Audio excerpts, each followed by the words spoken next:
Chloe Dobbs and Labour councillor Seb Zalek.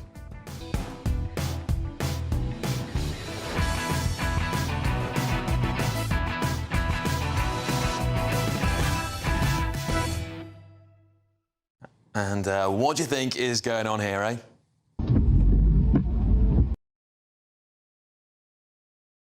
It only gets better. Your Saturday night, or it's your Sunday night even, and it starts right now. But before that, we're going to get your news with Bethany Elsey.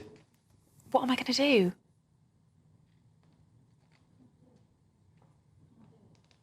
We're just waiting for your news in just a moment. But I've got a big show lined up for you tonight, guys. I promise you. There is some very, very worrying stuff that I've uncovered in my research over the last 24 hours that I believe shows some shocking sectarian infiltration into our political institutions across the country. Clip after clip, it is going to blow you away. Honestly, I couldn't believe what I was watching. We've also got Tony Blair. What's he been doing? Why is he everywhere at the moment? All of that and more. Now it's Bethany Elsey.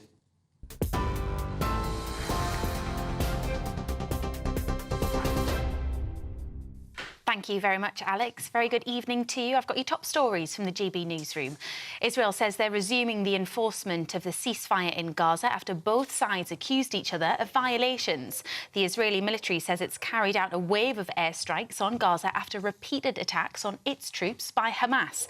Local health authorities in Gaza say at least 26 people have been killed, while the Israeli military says 2 of its soldiers have died. Israel also blocked the supply of aid into the territory, but there are reports the border will reopen tomorrow following pressure from the US. British Foreign Secretary Yvette Cooper has described the escalation as deeply concerning and called on all parties to avoid further bloodshed. The French president says everything is being done to recover priceless jewellery stolen from the Louvre in Paris this morning.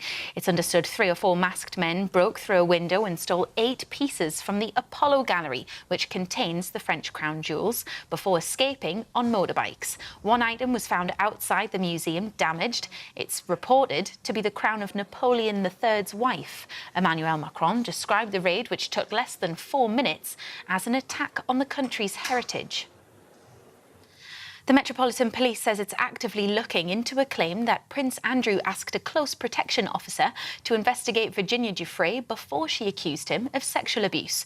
2 newspapers are reporting that he asked his bodyguard to dig up dirt for a smear campaign shortly before a photograph of the pair with Ghislaine Maxwell was published in 2011.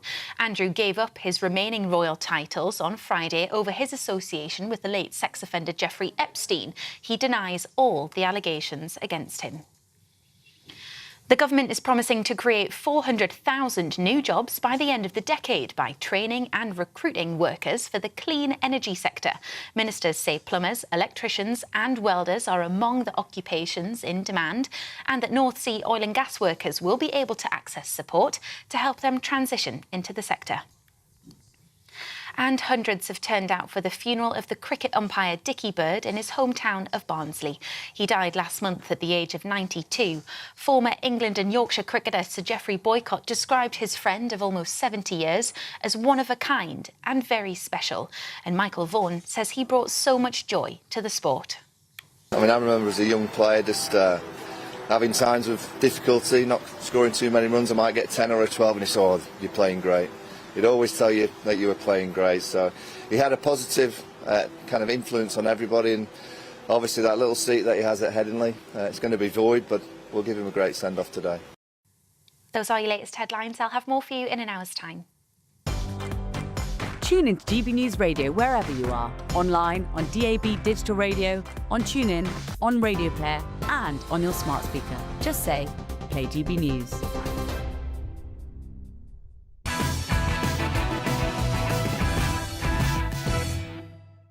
Yes, good evening, everybody, and welcome to the show. Do you think Tony Blair is the man really running Britain? I think he is the last Prime Minister that was actually running Britain. Former Prime Minister Liz Truss exclusively told GB News' Bev Turner on The Late Show Live that Blair was the last real Prime Minister of this country. Shocking stuff, isn't it? Do you think Tony Blair deliberately gave away all the powers of the Office of Prime Minister to institutions in this country so that his political legacy and mass immigration experiments could never be reversed? That's the claim of many people. So that the blob that admire and love Tony Blair could continue pushing through his agenda without political interference. For a country like Britain, whose future has got to be as a nation of global citizens, not just British citizens, then I think interfaith in this context is incredibly important, because you cannot be a global citizen and be religiously illiterate. I wonder what global citizen means. Yes, he is the architect of Britain's failed mass immigration experiment and chief globalist who appears to be smelling blood in the water surrounding this beleaguered government. It really does seem that lately all we've been hearing is Blair, Blair, Blair, all his opinions on income tax, on Gaza and the Middle East. And he's reappeared after being decades of being, well, in exile, I think. We cannot continue with business as usual, and change is inevitable. This is where technology, like digital ID, becomes critical. My institute's own analysis shows that introducing this in the UK would save at least $2 billion a year, and likely more, by reducing losses to fraud, improving tax collection, and better targeting of state support.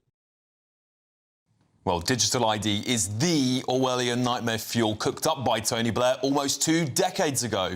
Well, he failed then to introduce identification cards, but it seems he's bided his time to come back right when he knows his own party are back in government and are falling apart at the seams. Bear in mind, just 18 months ago, when Starmer was arguably in his strongest position, his party rejected the idea of digital ID. So what's changed? It would appear to any outsider that this Labour government are so desperate to do something, anything, that turning to Blair, who looks likely to be the man who has won, well, he's the only man, isn't he? The only Labour man who's won consecutive elections for Labour. They're turning to him, aren't they, as the answer to all their problems. His favourite liberal media elite puppets are already out singing his praises as the saviour of the Middle East.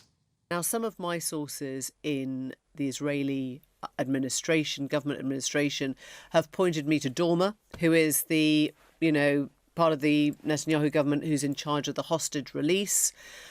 But they did not deny that Blair had a very, very pivotal plan. I mean, I would go so far as saying broadly architect of.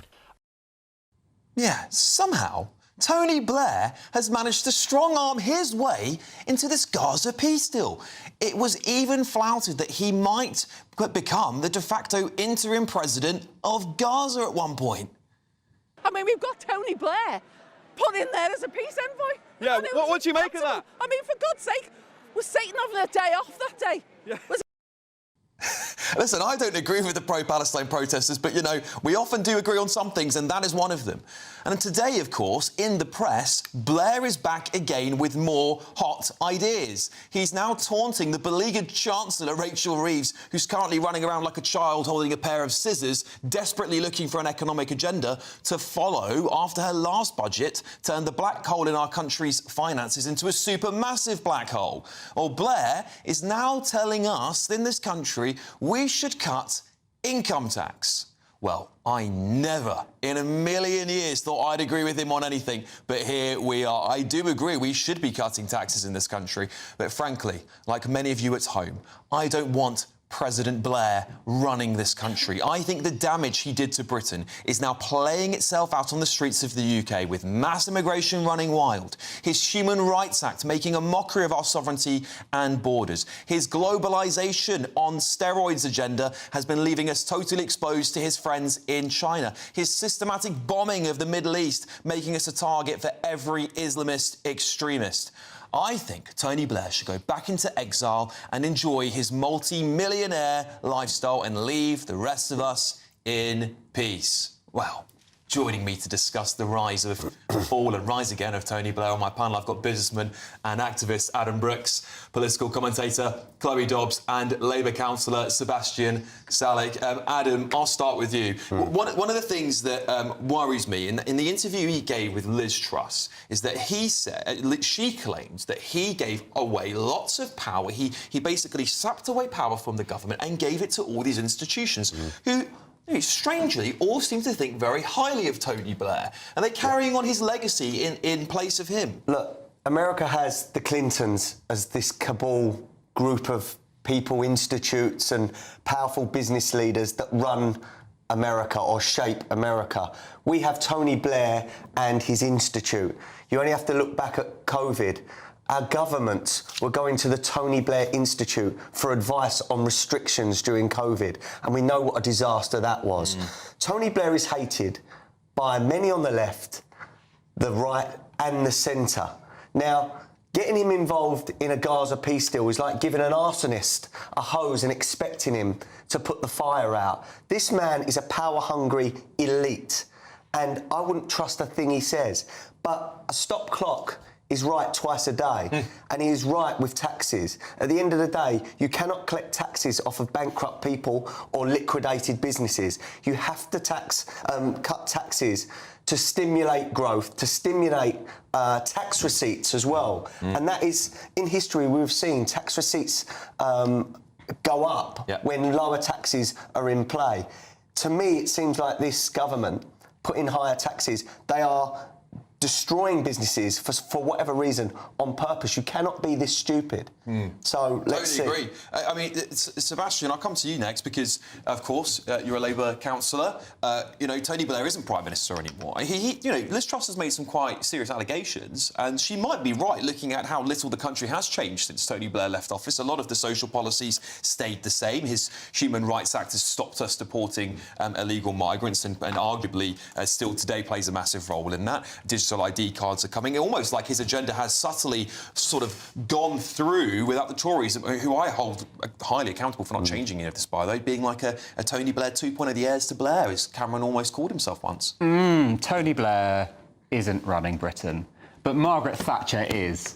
You look at what the state of the country is today. We've got big organisations like water companies run for profit. We're all obsessed with home ownership. The Tory conference was a birthday party for the woman. Reform, again, another major political party, are self-confessed Thatcherites. There is one through line in politics today, it's Margaret Thatcher and the impact she's had on us. Tony Blair, a distraction, forget it. What about this income tax cut he's proposing? Because we have seen over the last few weeks Labour pivoting to adopt a lot of his policies. We've seen him get involved in the Gaza peace. Still, maybe when Labour said we've had a big role in this, that's what they meant. It was Tony Blair who had a big role in it. They're talking about, of course, digital ID, which they said they weren't going to do 18 months ago before the election. And now with the Chancellor scrapping around trying to find growth, perhaps she might pivot to what Tony Blair's asking for lower taxes. That's what Liz Truss wanted. Yeah, you've got to be so careful when you call for one policy within the patchwork of a budget, because everything is interrelated, isn't it? But you look at the times when we've cut taxes, when things were difficult in recent times. Liz Truss, we all know how that ended, and the coalition government, who had a go at cutting taxes and cutting a lot else, and I really put the blame at their door because they had a chance to pick stuff up after the financial crisis and get this country back on its feet. They had 14 years to do that, and they didn't manage it. So the reason things are so hard now is because they dropped the ball on getting this country back on its feet. Yeah, I certainly do agree with that, by the way. I mean, they've done some good things, but a lot of the end result of it, unfortunately, hasn't put us better off. Chloe, Tony Blair, we can't get away from him. And I want someone to help me understand why he's popping up again. Because he was in a bit of an exile since his time in office. We haven't heard from him for a long period of time. He popped up a little bit here and there, but no one took him seriously. But now he's almost in the press weekly. Why do you think that is? Well, there are a lot of inflated egos in politics, and some people, they just want to remain relevant no matter what. I mean, he had 10 years as Prime Minister of this country. Normally, when people end their premiership, they write a book and they give a few speeches and then they go about and live their own private lives. But Tony Blair has stayed around. But look, I don't have a problem with him having a think tank and maybe advising the government, because I'm sure that they have some things to learn from him. I mean, you mentioned Margaret Thatcher, Sebastian, and one of the things Margaret Thatcher said is that Tony Blair was her greatest legacy, in that although he was wrong about many things with immigration and other things, he did make the party a bit more pro-enterprise, and he got rid of Clause 4, for example. And I think, for example, on the income tax thing, they do have something to learn from Tony Blair there. But I think Tony Blair needs to be humble enough to recognise where he made grave mistakes and not try and push the Labour Party down the road of digital ID and continuing mass migration, for example. He doesn't seem to mind being unpopular, neither his policies. Adam, final thoughts on Tony Blair, because it does feel at a time when the Labour Party is looking for an ideology. It can't go any further left simply because its right-wing group will splinter. Can't go further right because its left group will splinter. Perhaps they just need to go, do you know what, we just need to bring back Blairism. Do you think that's likely? Look, I think Tony Blair started the destruction of this country and led us down a road of imploding, opening the doors to the world. He's a dangerous, dangerous man. He is partly responsible for the Middle East situation as it still is. He is partly responsible for the millions of people that want to leave those countries and now come and flood this country. How anyone could take any advice off of this man astounds me. And again, like Trump has hit back at the Clintons and their cabal of people there, the next government reform need to push back against Tony Blair and his influence on this country. Well, listen, I certainly think that what he did by giving power to the Bank of England and all of these quangos, these untouched bureaucrats who we can't get rid of through democracy, has certainly made it much harder for governments to change course. And I think that's why we've seen his legacy. And I think we haven't changed a lot of what Tony Blair did to this country. It's still in action today. That is why we're in the state we are in today, because this country cannot change direction until someone, like you said, Adam, takes a very tough approach. Anyway, time for the giveaway now. Here's all the details you need for a chance to make a motorhome and 30,000 grand cash, all yours. You're not going to want to miss our greatest Great British giveaway so far. You could bank an incredible £30,000 in tax-free cash to spend however you like. And if that wasn't enough, you'll also get to drive away in this brand new motorhome. With thanks to Marquis Leisure, this brand new 2025 Benimar Primero could be yours. It comes with all the mod cons you'd expect from a vehicle worth over £74,000 and comfortably sleeps 4 people. This prize package is worth over £104,000. And remember, if you can dream it, you can drive it away. For another chance to win, text WIN to 63225. One entry costs £2.50 plus one standard network rate message. Or text BONUS to 63225. 5 entries cost £5 plus one standard network rate message. Go to gbnews.com/win. Entries start at £2.50. Call 0903 686 3232. Calls cost £2.50 plus your network access charge. Or post your name and number to GB16 PO Box 8690 Derby DE1 9TT. UK only. Entrants must be 18 or over. Lines close at 4 p.m. on the 31st of October. The winner will be contacted live on GB News, week commencing 10th November. Please check the closing time if listening or watching on demand. Good luck. Well, coming up, the nation's most senior army officer admits Ukraine cannot beat Russia without the help of NATO. Could British troops be drafted into a potential World War III? I certainly hope not. But next...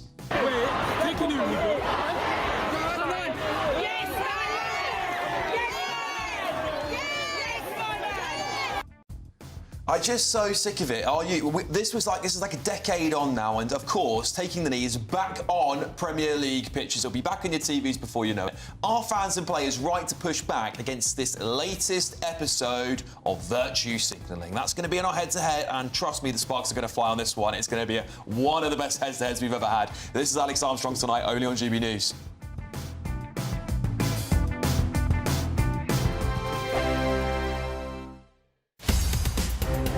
GB Newsroom, we bring you the news as it happens. With our team of dedicated journalists across the UK. We're ready to keep you up to date with what's happening every half an hour, every single day. Bulletins here on GB News. The People's Channel. Britain's news channel.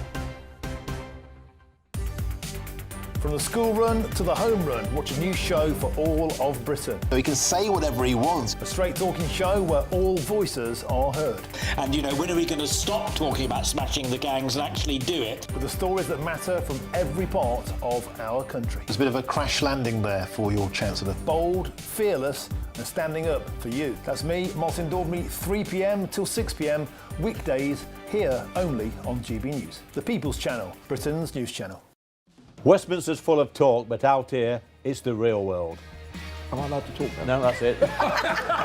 This is where it matters, real people and real lives. That's what politics is all about. The fact has Trump made a good start? No. Straight answers, no spin, and just a couple of pints. How many fingers have I got up? About 10. So join me for Lee Anderson's Real World every Friday at 7 p.m, only on GB News. The People's Channel, Britain's news channel. Decisions made in Washington aren't just shaping America, they're shaping Britain too. From migration to global security, from crime to health. Whatever happens in the White House today will be felt in your town or city tomorrow. That's why The Late Show is live from Washington, D.C. Cutting through the politics to show you what it all means for Britain. The Late Show live every night at midnight. Only on GB News, Britain's news channel.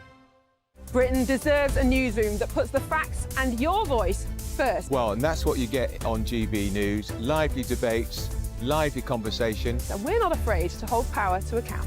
And each other. So join me, Andrew Pierce. And me, Miriam Gates, for Britain's Newsroom, weekdays from 9:30 on GB News.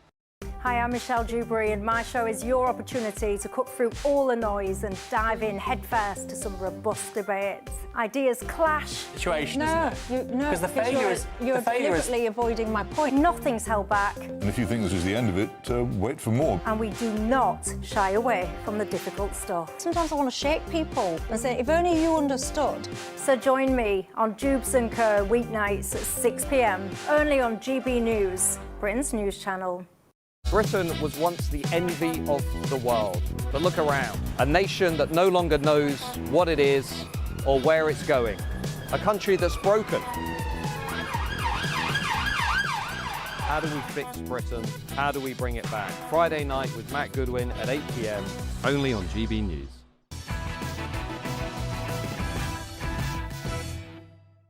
Welcome back, everybody. Are you ready for a very fiery head-to-head? Because it's time to turn our... Well, do you think it's time to turn our backs on taking the knee? Because I do. And our head-to-head tonight, we're going to have, of course, a big discussion about this. Yes, the controversial anti-racism gesture is returned to Britain's football pitches this weekend as the Premier League resumed their No Room for Racism campaign. But not everyone played ball. Leeds United striker Dominic Calvert-Lewin, who is himself an ethnic minority, flat out refused to take the knee, while fans at multiple matches, of course, watched on across the country booing and jeering the spectacle, which originally entered public consciousness as a sign of solidarity with Black Lives Matter after, of course, the death of George Floyd in America.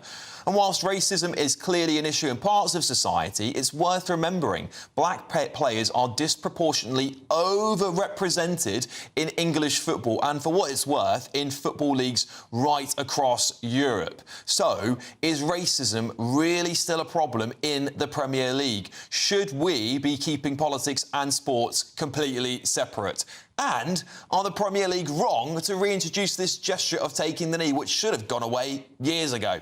Anyway, you've got my idea, I think. We're now joined by the activist Imran Ayton and political commentator Chris Rose. Both of you, thank you so much for joining me to discuss this, because, look, you guys might have a very different opinion to me, but I'll start with you, Imran, because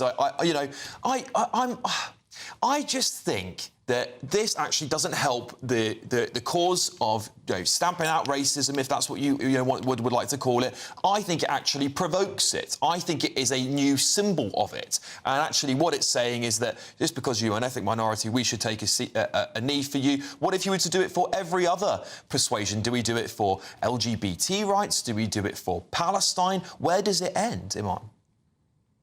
Well, thank you, Alex, for having me. Well, first and foremost, let's just be clear. We're overrepresented in terms of black people, in terms of football, but we're overrepresented in terms of racism.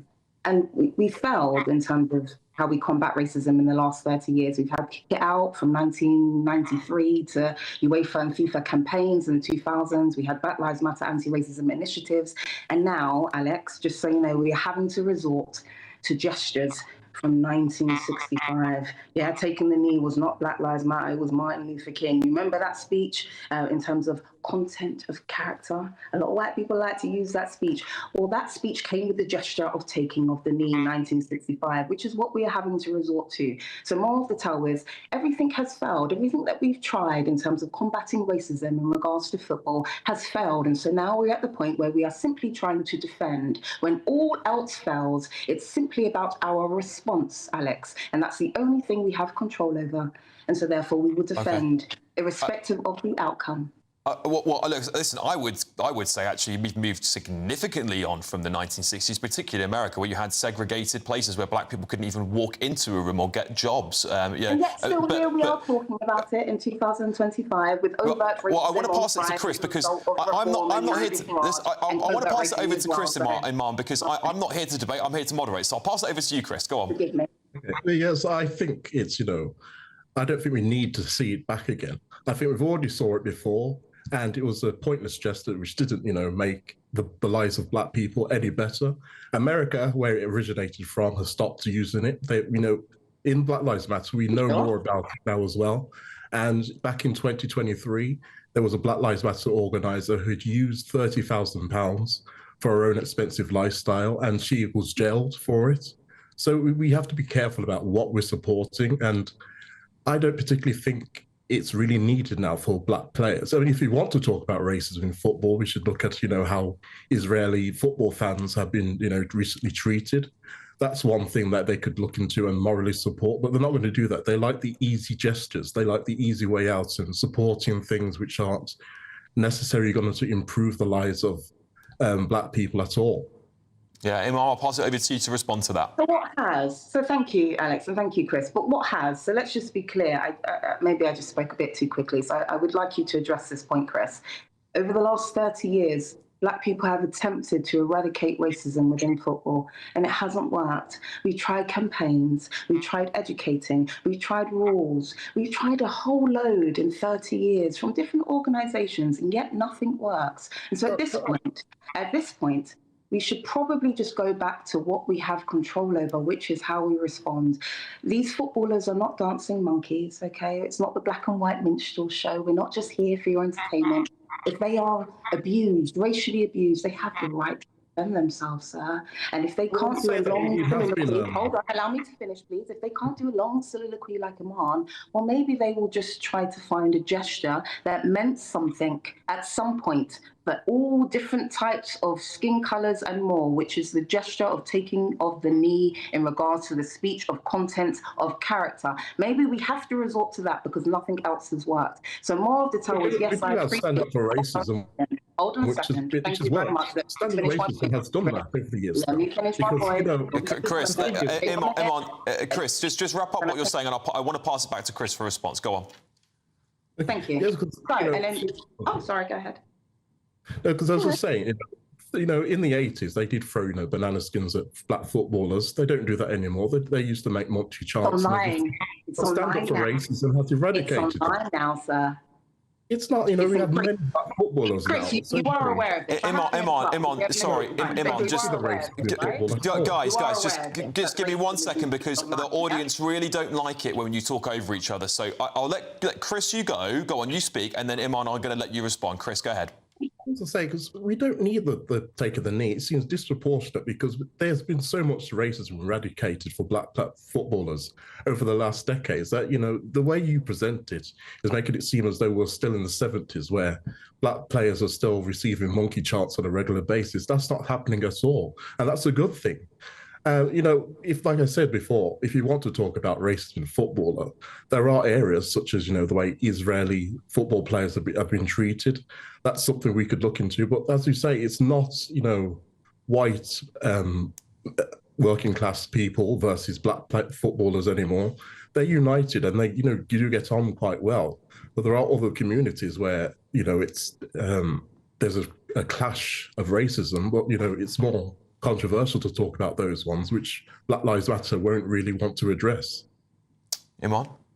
Thank you. Well, let's just be clear in terms of the real hypocrisy going on at this moment. I find that there is a lot more enthusiasm nowadays. You've just evidenced this, Chris, in regards to trying to eradicate anti-Semitism within football, but yet there is less enthusiasm in regards to Black people in 30 years of us trying and trying again and trying some more, and the goalposts being moved and the Overton window being moved, and yet we have failed. So this is where the hypocrisy lies, in that there is more enthusiasm for Jews than there is for Black people. And secondly, let's just be clear, taking of the knee has nothing to do with Black Lives Matter. It was for Martin Luther King in 1965. So let's be clear on that. So if you are ever finding yourself in a moment where you wish to lead with Martin Luther King's reference in terms of content of character, please note that the gesture of taking the knee came with it. That is why we are having to do it. And in terms of you saying that we've made progress, yes, we have, and yet here we are in 2025 still talking about racism. It still continues, sir. And so irrespective of whether you believe bananas are not being thrown on the football pitch, they are being thrown online. Anti-racism is needed because racism has improved online. It's increased. I just want to give Chris a few seconds to respond because we've got to wrap up. Chris, last word to you. Go on. So yes, it has improved vastly, as you say, online as well. Increased. But that's what stand up for racism can do as well. Because, if there's anonymous accounts, that's not exactly the football fans in the stadiums. They would be doing it there if it was such a racist and, intolerant country. But that's not happening at all. And I want to ask what racism are they eradicating? Because you are totally into delusional. What a disappointment. Iman, let Chris finish, please. Let him finish. I think it's just performative. I don't think they actually know what they're trying to eradicate. I bet if we ask them what there is, what they do. Yeah, a bit more deeper than that. What racism? I want to know what that racism is. Just a broad term. So basically, so let me just. I haven't got. No, I've run out of time. I've run out of time. No, I can't. Iman, I've literally pushed this part of the show on too long. I'm going to be told off a lot. And I want to thank you both. We'll have this debate again. How about that? Iman Mason and Chris Rose, thank you very much for joining me on this part of the show. Yeah, I mean, listen, I don't think it's ever going to go away. The longer we keep talking about it, the more I think it keeps perpetuating. That's my opinion. Anyway, coming up, we meet the 22-year-old that has taken social media by storm as Britain's tallest Tory. And trust me, he is very tall. But next. At stake is not just the future of Ukraine, it is an existential question for Europe as a whole.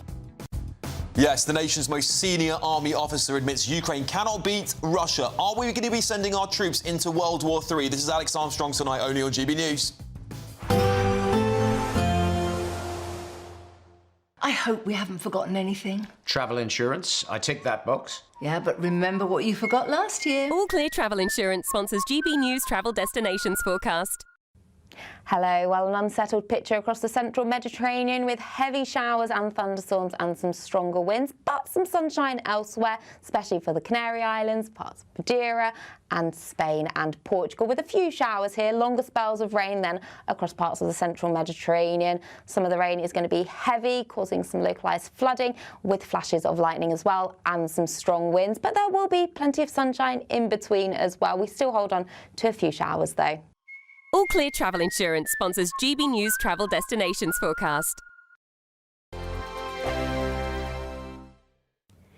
Good evening. Welcome to your latest GB News weather from the Met Office. It's been quite a damp end to the weekend for many of us, and it's going to stay quite changeable as we head into the new working week as well. Low pressure very much in charge of our weather over the coming days, weather front spiralling around this area of low pressure. And it's this cold front here that's brought us the rain through much of Sunday. That will continue to push its way northwards as we head through Sunday evening. Some drier conditions at first for a time across the southwest. However, plenty of heavy blustery showers spiralling around that area of low pressure, feeding into the southwest, bringing some strong winds, perhaps some coastal gales here as well. Quite a mild start to the morning as well across the very far southwest, temperatures widely in the double figures, and quite a damp start too across parts of Wales and southwest England, with those heavy blustery showers feeding in and pushing their way north and eastwards through Monday morning. We're likely to see some really quite heavy downpours mixed in here. Some hail and thunder can't be ruled out too. However, for parts of Northern Ireland, parts of Northern England, much of Scotland, generally a drier and brighter start to Monday morning. Perhaps a bit of a chillier start too. Temperatures here may be dropping into the low single figures, though The far northeast of Scotland a little bit milder due to that cloud and rain that's still lingering here.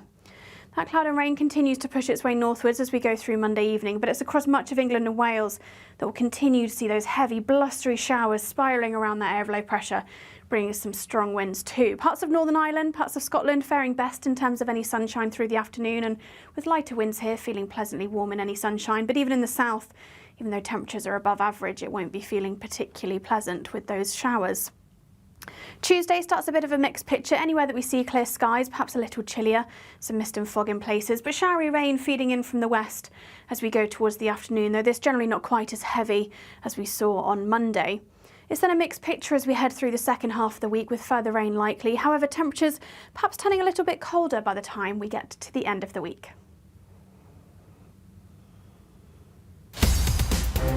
In the GB newsroom, we bring you the news as it happens. With our team of dedicated journalists across the UK, we're ready to keep you up to date with what's happening every half an hour, every single day. Bulletins here on GB News, the People's Channel, Britain's news channel. Britain was once the envy of the world. But look around. A nation that no longer knows what it is or where it's going. A country that's broken. How do we fix Britain? How do we bring it back? Friday night with Matt Goodwin at 8 p.m, only on GB News. At GB News, we love to hear from you, our loyal community. So drop us a line at gbnews.com/yoursay. There you can talk to each other and also to the presenters live on air. gbnews.com/yoursay, because GB News is your channel, Britain's news channel.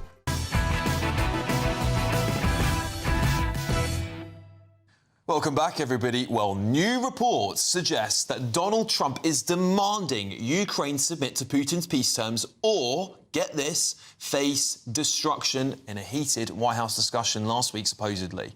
Coming as a top British army chief, of course, this week has warned that Ukraine cannot win the war against Russia, claiming that Ukraine have given false hope by its Western allies and won't prevail unless NATO joins the fight. And you know what that means? That's us too. Well, so far, the UK's Ministry of Defence has reported that Russia has suffered over 1.1 million casualties, whilst around 77,000 Ukrainian soldiers have been killed and roughly 77,000 are missing in action. Well, I'm now, as you can see, joined by former NATO commander Chris Parry. Chris, pleasure to have you on the show. It's a very worrying time for peace in Ukraine. Of course, we have seen the president make attempts to bring Vladimir Putin into the fold on this, but this latest report, which I don't know if you've had time to see yet, but just, humour me if you will, suggests that Trump has told Zelensky to cave into the demands of Russia or face obliteration. Worrying times. Well, I think throughout the Ukraine war, Alex, there's a lot of performative stuff going on, and I think this is just the latest version, to tell you the truth. The key thing with Ukraine right now is not whether Ukraine can win the war, it's whether we can stop Ukraine losing it. And that's a critical thing. And right now, the best hope for Ukraine is to freeze the conflict where it is right now, get as much sort of support as it can from the United States and Europe, and hold the line, basically, until Putin either exhausts himself or Russian public opinion gets really fed up with the war. Yes, I've seen lots of numbers thrown around about casualties. I've seen 1 million on Ukraine's side, 1 million on Russia's side. Of course, that does play a part in public opinion when you're talking about Russia and Ukraine individually as countries in this war. But, of course, Donald Trump has signalled that he might be willing to give Tomahawk missiles to Ukraine. How much of a difference might that make in ending this war, or will it just make it worse? Well, I think the Russians will just dig in again. What we have to bear in mind is that every night we're seeing scores and scores of missile and drone attacks on the infrastructure of Ukraine and its population as well. And nobody seems to notice that. But what the Russians are gearing up for is about the production of 60,000 Shahed drones a year. Now, that's quite significant. And they're being supplied by China and North Korea as well. Practically every artillery shell fired in Ukraine right now is produced in China or North Korea. So Ukraine's not just fighting Russia, it's fighting the armaments industry of China as well. So the Russians can, I heard a Russian general say recently, we'll just throw corpses at the problem until we get it right. And that is the Russian approach. So where they are vulnerable, though, Alex, is their economy is really folding at the moment. Oil prices are really low. And so the income that Putin is getting from that is lower than he might expect. If the Americans were to force that oil price lower, he'd be in serious trouble. And people on the streets of Moscow and St. Petersburg and Ekaterinburg would feel that as well. As you know, Ukrainian drone attacks on refineries and other infrastructure has hit the Russians. They need to maintain that, to tell you the truth. But I think all the waffling we're getting from our own government at the moment doesn't help, to tell you the truth. That's what's giving false hope to the Ukrainians. Donald Trump is perfectly clear that no American troops are going to be involved in Ukraine, but it's okay for Europe if they want to do it. But unless you're prepared to go to Ukraine and you're prepared to deter the Russians by saying, look, we are prepared to fight you, it's pointless. And although if Ukraine is defeated, it is an existential crisis for Europe. If Ukraine can hold out along the present lines, then that's as good as it gets at the moment, I'm afraid. Chris, you're an incredible historian. I watch a lot of the stuff that you put out, and of course you'll understand that this, to me, feels like the beginning of what I would call World War III. It's a bit of a Cold War. China is supporting Russia. We're supporting Ukraine. It seems like the two superpowers of the world have hedged their bets, at least, and either side caving in would be a sign of weakness, surely. China will be watching with bated breath as to how long we're willing to keep this war going in Ukraine, because it will be surely a very good test for them for Taiwan, would it not? Well, the context is slightly different, Alex, to tell you the truth. As you say, if you look back in history, it's all about the coincidence of windows of opportunity for some countries and windows of vulnerability for others. And you're quite right. We're in a two-block world right now, led. What I call the maritime democracies are being led by the United States. The Eurasian autocrats are being led by China. And right now, it doesn't suit China to see Russia losing in Ukraine in any way.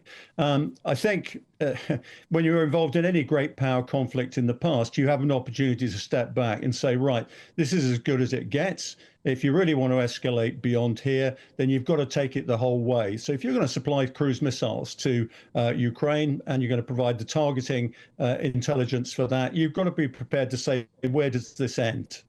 If you're prepared to take it to the end, then do it. It's as simple as that. But if you're not prepared to see the end, then you don't do it. You say to Russia, look, this is as good as it gets for you.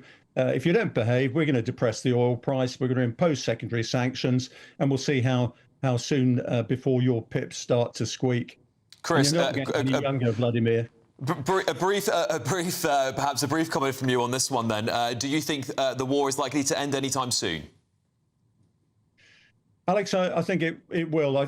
I think the Russians pin their hopes on their offensive this summer working. We're getting into the winter months now where everything will start to settle down. You'll see a huge bombardment by Russia of, I think, Ukrainian infrastructure and cities.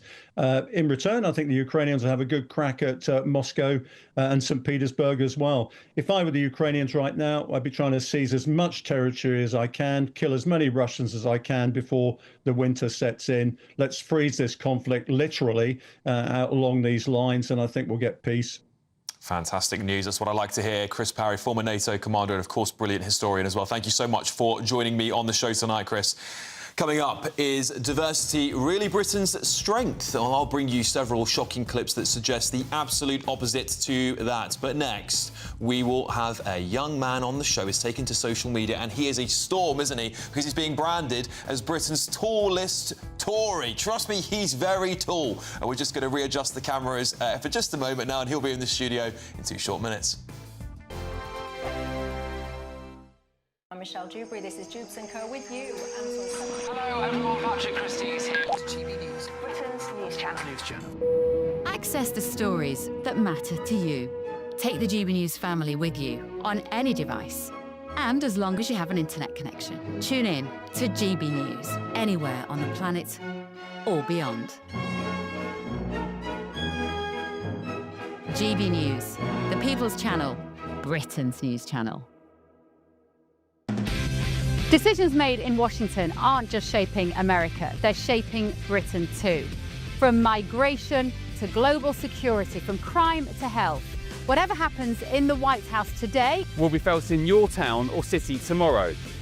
That's why The Late Show is live from Washington, D.C. Cutting through the politics to show you what it all means for Britain.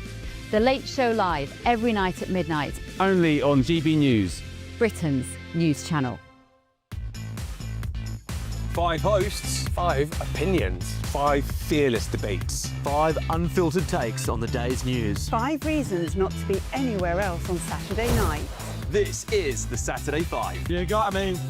You got me good there. Britain's biggest Saturday night TV show. It's not a bad brand. Yeah. Uncensored. Very, very racy tonight on the unpredictable. What does she say? Can you translate it for us? And always entertaining. And how can a country go from being led by William Wallace to Saturday nights from 6 p.m. only on GB News, the People's Channel. Britain's news channel. You're going to want to stay tuned, trust me.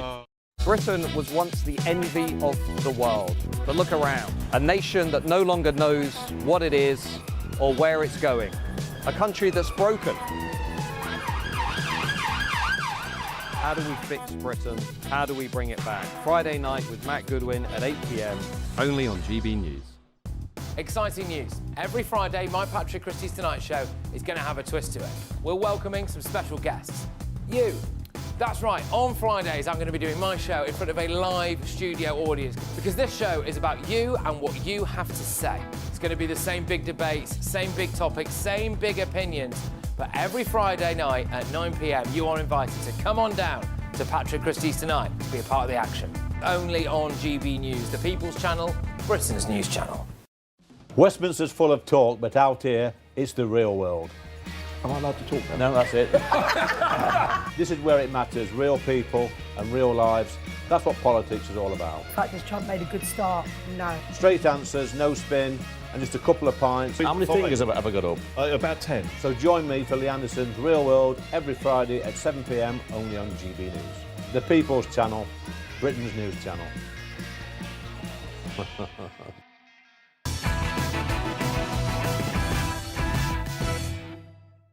Welcome back to the show, everybody. Now our next guest has taken the internet by storm in recent months after popping up at events, including Tory party conference. He's now known as Britain's tallest Tory. I suspect he may be Britain's tallest Tory ever. That's 22-year-old James McAlpine, who was interviewed by GB News at that recent conference where he backed current leader Kemi Badenoch to turn the party's failing fortunes around. But with many youngsters flocking to Reform UK, why has James decided to stick it out with the traditionalism of the Conservative Party? Well, I'm delighted to say, student, political activist, and maybe potential politician. You could be the tallest politician in the country, James McAlpine. Thanks for coming in. Lovely to see you too. Lovely to see you, James. Well, why don't we start? You're 22 years old, is that right? Yes. What got you into politics? So originally my grandmother got me into politics because she saw I had a real passion for it.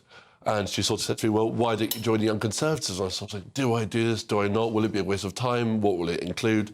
But by the end of that year, I signed up and I joined the Young Conservatives, and I've never looked back. Why Conservatives? Because they're the party of Britain. They're the party for Britain. They're the party that stands for British values, British culture, British heritage. They're big on farmers. They're big on low taxes. So just a party for everyone. Yeah, because it's interesting these days. Of course, the Conservative Party, you've potentially, I guess, joined at a time when the Tories are at their lowest point. In my lifetime, I'm 34, so I'm about 12 years older than you, and so in my lifetime, this is probably the lowest point I've seen the Tories at least in the number of seats they have and in the number in the polls that they're getting. Why do you think Kemi Badenoch's the woman to turn it around? Well, she's just been elected last year after an abysmal defeat for the Conservative Party. I do think she'll be able to turn it around now. She's going in the right steps, and hopefully she'll turn a ship in the right direction. And why not Reform UK? Because when I was I've been to a few Reform UK conferences now, and when I speak to the young people there, many of them ex-Tories, some of them never been involved in politics ever in their lives, of course, as they're quite young, but they all say that the Conservative Party is dead and that it doesn't represent young people and it has no future for them. Well, the young Conservatives are now a large constituent of the Conservative Party. I was actually really surprised to see so many young Conservatives at the conference. I thought going in there this will all be old, middle-aged people, but really it was quite far from it. Indeed, because I think Nigel Farage seems to be speaking the language of young people. He's doing very, very well on TikTok, on Instagram. His posts do well. Why do you think Kemi Badenoch hasn't got that back? Well, I think she needs to get onto it. I think she needs to do more media, more coverage, get out there to young people. This is why Reform's doing so well, because it's outreaching to the young people on TikTok. People go through TikTok. They're seeing people like Nigel Farage, Richard Tice, Lee Anderson, and they're thinking, this all looks really, really cool. I want to vote for them. Because they appeal to the younger people. But really, if you look at Reform, I just think they're a load of talk. I think they can talk the talk, but they won't be able to walk the walk. Do you think that the Tories have learned their lessons? I mean, one of the criticisms I have of the Conservative Party is that it didn't build enough homes, for example. And when I've asked the Shadow Housing Minister now, James Cleverly, what he thought, and he was quite praised his house building actually in the previous parliaments. Do you think they need to reflect a little bit more to get young people back on their side? Well, we do need to do that, and it's not just young people; it's AFOM, because they lost by such a considerable amount, their worst defeat in history. And no, they do need to get back on track with that, and they do need to regain the trust of not just party members, but the whole country. And coming back to you, James, because you must be completely bedazzled by all of this stardom you're getting. You've been in the Telegraph, you've been on GBNews now. I'm sure you've been on other media outlets too. How have you felt from this reception? Because of course, people will look at you, they go, "What a mammoth of a man." Yeah, no, they most certainly do. It's been shocking because I thought, I'm going to go to the Conservative conference. Yes, there'll be a few pictures, but nothing's ever going to mount to national television. Indeed it is. Right, well, look, James, do you mind? Because I want the audience to see how tall you really are. And just for the record, before any of you at home, because I know what's going to happen, you'll start clipping it up going, Alex is like 3'2". How tall are you, James? 7'2". 7'2". So we're going to go and stand over here. We'll be back in just a second. Well, let's go and have a little walk, shall we? Let's go over here, James. Right, so there's a little platform here, just so you can see. James is taking a step down, so I'm going to stand on this platform so you can see. I'm 5'10". James is 7'2". If you just slightly, I'm going to see if we can slightly nudge over so I can actually stand down. So James, if you just take a step over to your right for me, I'm going to come down off this platform, and you can see we can't even get James in the shot.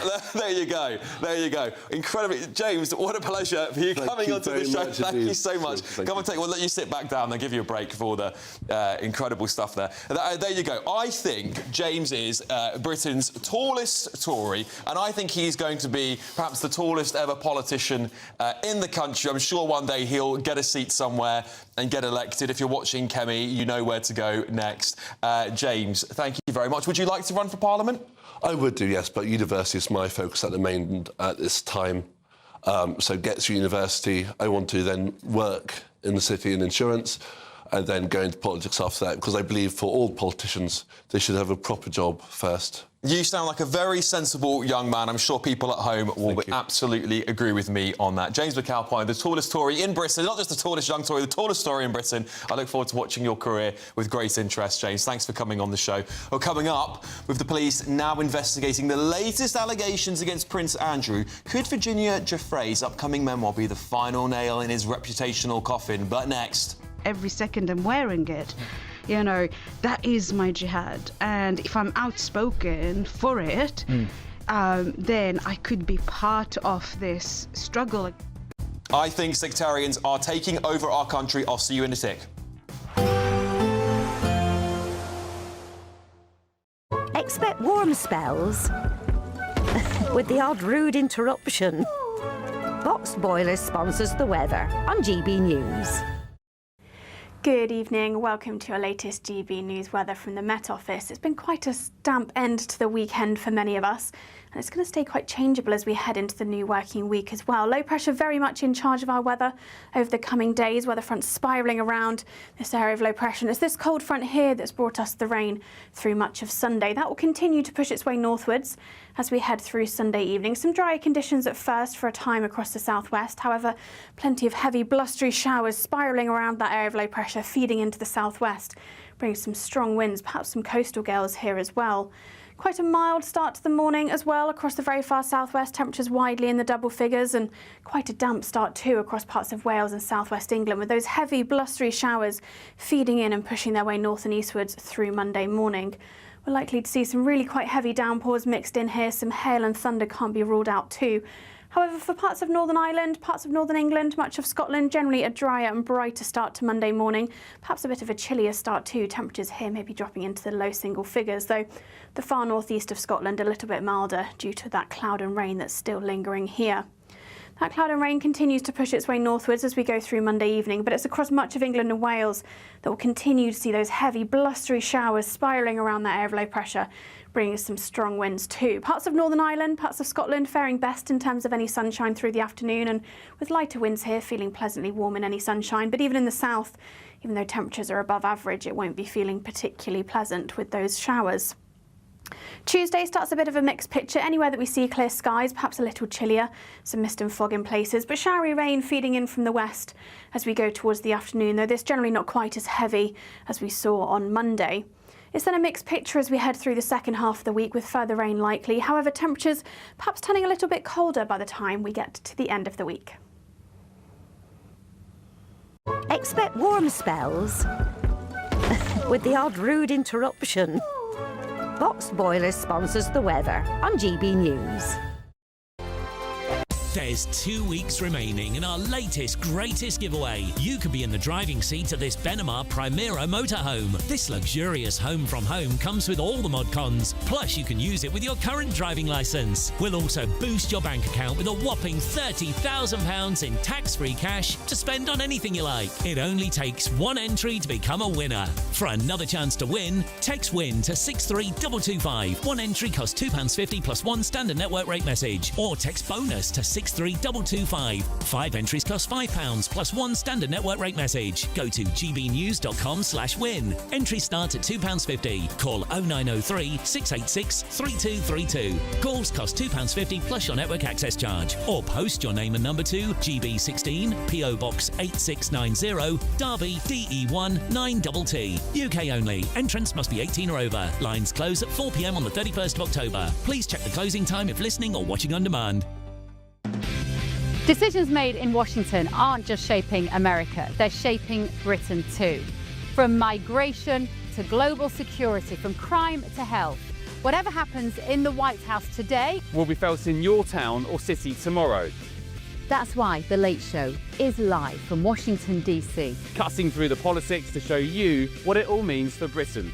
The Late Show live every night at midnight. Only on GB News, Britain's news channel.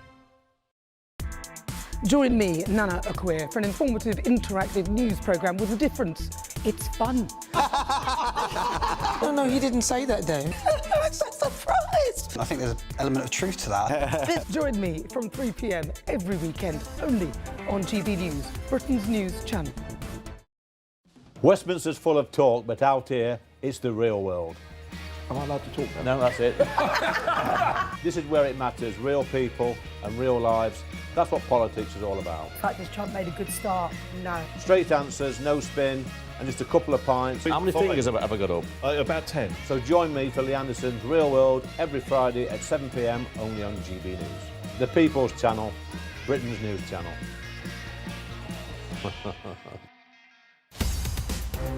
In the GB newsroom, we bring you the news as it happens. With our team of dedicated journalists across the UK. We're ready to keep you up to date with what's happening every half an hour, every single day. Bulletins here on GB News. The People's Channel. Britain's news channel. At GB News, we love to hear from you, our loyal community. So drop us a line at gbnews.com/yoursay. There, you can talk to each other and also to the presenters live on air. gbnews.com/yoursay, because GB News is your channel, Britain's news channel.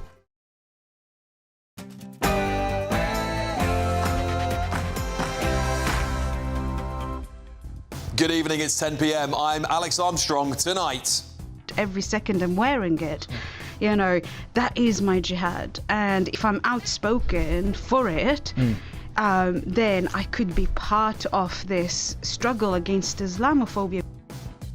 Yes, is diversity really Britain's strength? And I'm going to bring you several shocking clips that suggest the absolute opposite of that. Also tonight. I've questioned myself as to why did I go, what was I doing, and was it the right thing to do?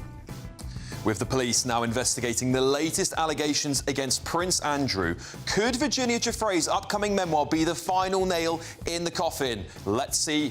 Let's find out. And, of course, well, according to the front page of the Metro tomorrow, when he was down, he was down. Will the ex-Duke lose his Prince title too? And ceasefire in peril as Israel bombs Gaza, blocks aid and accuses Hamas of attacking. That's the front page of the paper. Have global elites celebrated a little bit too early? And on our panel tonight, we have businessman and activist Adam Brooks, political commentator Chloe Dobbs, and Labour councillor Sebastian Salek.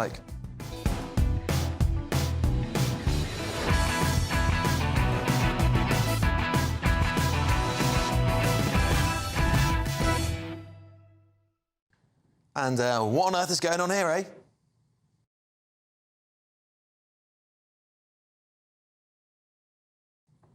Oh, trust me, that one is just absolutely brilliant. Your Sunday evening is just getting started, but next, let's get to your news.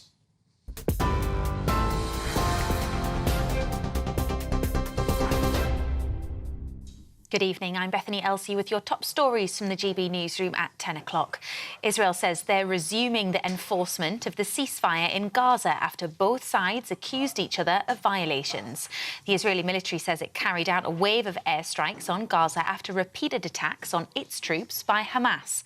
Local health authorities in Gaza say at least 26 Palestinians have been killed, while the Israeli military says 2 of its soldiers have died. Israel also blocked the supply of aid into the territory, but there are reports the border will reopen tomorrow following pressure from the US. The British Foreign Secretary Yvette Cooper has described today's escalation as deeply concerning and called on all parties to avoid further bloodshed. The French president says everything is being done to recover priceless jewellery stolen from the Louvre in Paris this morning. It's understood 3 or 4 masked men broke through a window and stole 8 pieces from the Apollo Gallery, which contains the French crown jewels, before escaping on motorbikes. One item was found outside the museum damaged. It's reported to be the crown of Napoleon III's wife. Emmanuel Macron described the raid, which took less than 4 minutes, as an attack on the country's heritage. The Metropolitan Police says it's actively looking into a claim that Prince Andrew asked a close protection officer to investigate Virginia Giuffre before she accused him of sexual abuse. 2 newspapers are reporting that he asked his bodyguard to dig up dirt for a smear campaign shortly before a photograph of the pair with Ghislaine Maxwell was published in 2011. Andrew gave up his remaining royal titles and honours on Friday over his association with the late sex offender Jeffrey Epstein. He denies all the allegations against him. In the last hour, Israeli police have cancelled a Tel Aviv football derby between Maccabi and Hapoel after a riot between rival fans broke out. Footage shared on social media shows red and white smoke cannons launched onto the pitch, and several fireworks were set off. Outside the stadium, officers on horseback dispersed the crowds. And hundreds turned out for the funeral of cricket umpire Dickie Bird in his hometown of Barnsley. He died last month at the age of 92. Former England and Yorkshire cricketer Sir Geoffrey Boycott described his friend of almost 70 years as a one-of-a-kind and very special. And Michael Vaughan says he brought joy to the game. I mean, I remember as a young player just having times of difficulty, not scoring too many runs. I might get 10 or a 12 and he said, "Oh, you're playing great." He'd always tell you that you were playing great. So he had a positive kind of influence on everybody, and obviously that little seat that he has at Headingley, it's going to be void, but we'll give him a great send-off today. You're up to date. I'll have more for you in an hour's time. Take the GB News family with you on any device. As long as you have an internet connection, tune into GB News anywhere on the planet or beyond.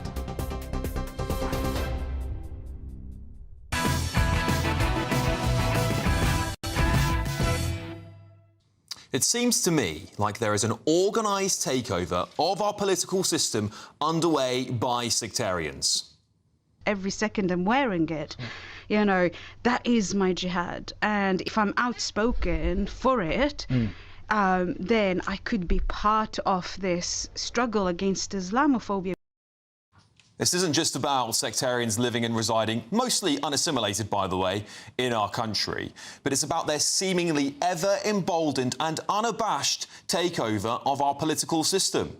You will only truly get real power if not if we just have more Pakistanis sitting in council chambers and parliaments, but actually having more Pakistanis and South Asians sitting in the corridors of power making the decisions. And that's where I'll end tonight, is to say the change is coming. What change might that be, eh? Well, sectarians seem to care so little for the issues plaguing this country. In fact, it seems they only seem to exclusively care about issues facing the countries they or their parents came from.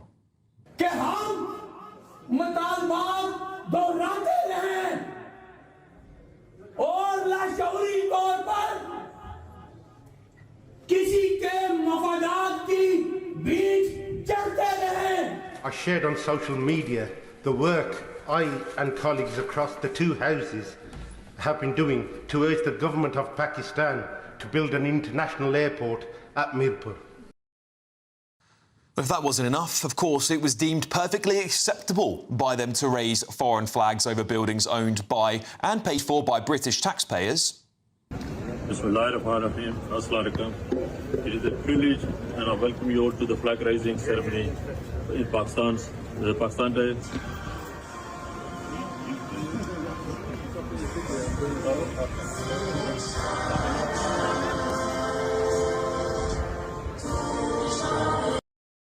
Of course, that's Birmingham City Council there, who we know hate seeing the Union Jack and St George's Cross being flown across their city. But when it comes to the foreign flags used to, I think, stoke division and, in many cases, anti-Semitism being taken down, they are furious about it. Labour want to remove Palestine's flags from Birmingham City. Tomorrow, I want you to come out in numbers on election day and show these leaders and the establishment that Birmingham will always stand with Palestine.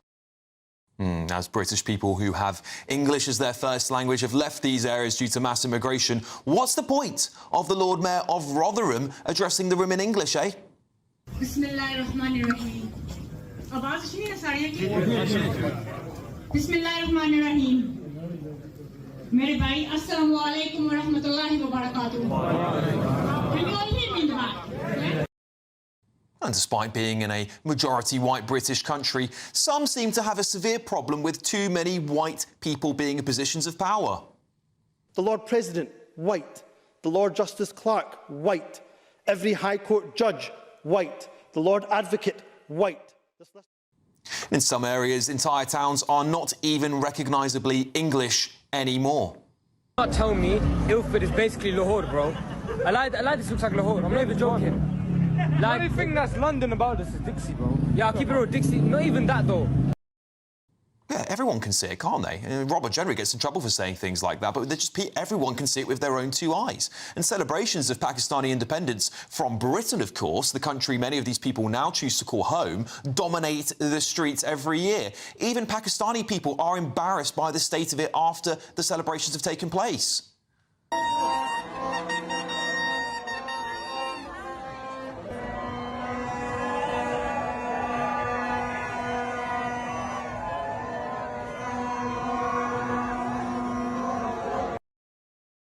And scenes like this one taking place in our capital genuinely send a chill down my spine.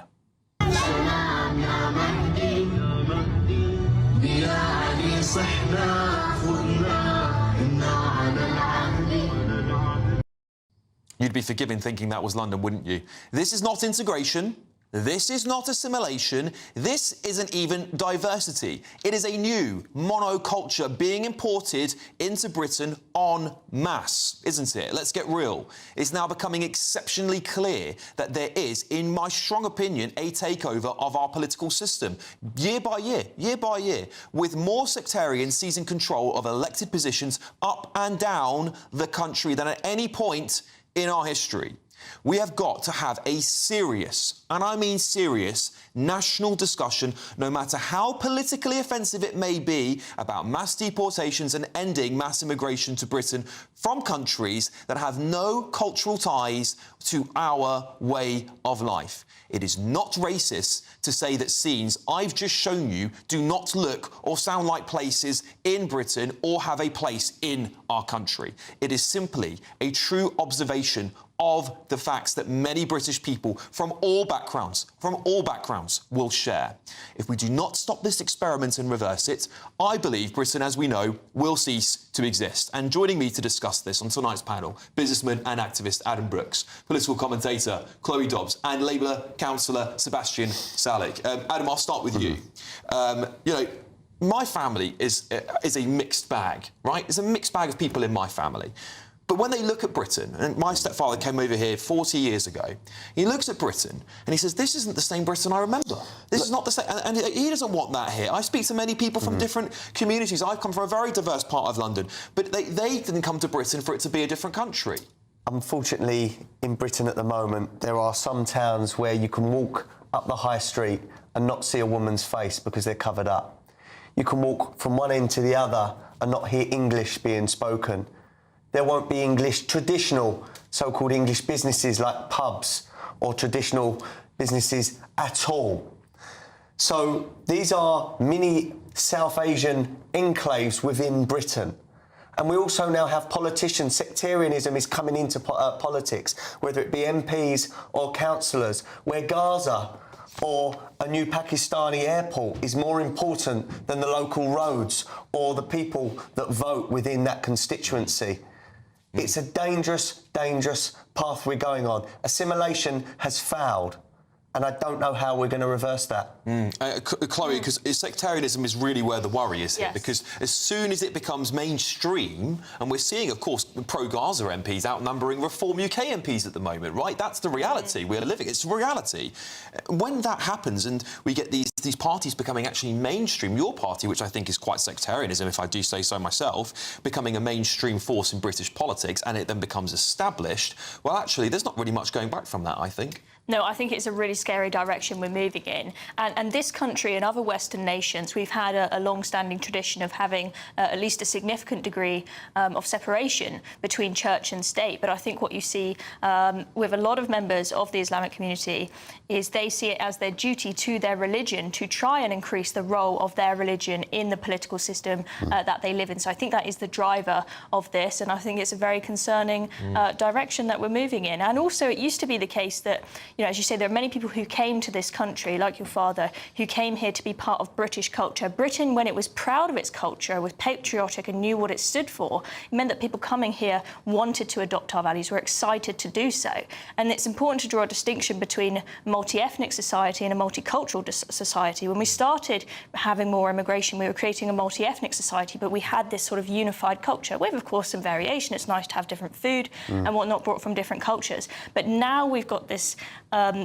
we just don't know what we stand for, and we've got more of a multicultural society, which isn't really working. Yeah, Sebastian, I'll come to you on this case because Labour... I think, actually, Keir Starmer's done a better job than most at getting rid of sectarians in his party. Zara Sultana, I think, is sectarian. Of course, she would disagree strongly with me on that. But I believe people like that being kicked out of the Labour Party are a good thing. But do you think that perhaps over time, Labour has been guilty of kowtowing to particular ethnic minorities to win votes? Because that's the criticism that many people will have of Labour. I think certain ethnic minorities, like people from certain classes, people from certain social backgrounds, people from certain genders, are just demographics. And all politics is appealing to certain demographics. So we're getting very hung up on this whole sectarian idea and this idea that we should appeal to people from a certain colour. It's just politics as it's always been. We just happen to be talking about Muslims. And for some people, that makes them feel really uncomfortable. And that really upsets me. I feel like Muslims are victims of a witch hunt in this country. They get so much threat. Well, can I just challenge you on that? Sure. Because my stepfather's a Muslim. I was referring to him at the start here. He is not happy seeing the state of the country as it is today. If you look at what happened in Iran, there was sectarians, extreme Islamists, who took over that country, a very liberal country. Less than 5% of people supported those sectarians, by the way, and they now run that country with an iron fist, right? So I think there is fair criticism to be aimed at radical Islamism in this country, because we don't see the same radical religious groups in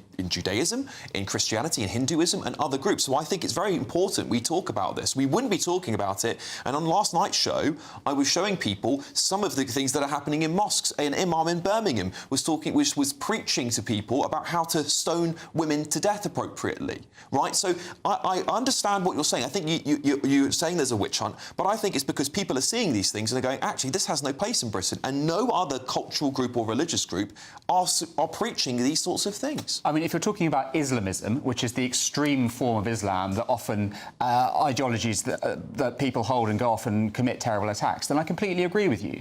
But what happens is that gets conflated with Islam in general. And when we look at pictures of, a Pakistan Independence Day celebration, that's a perfectly nice thing to do.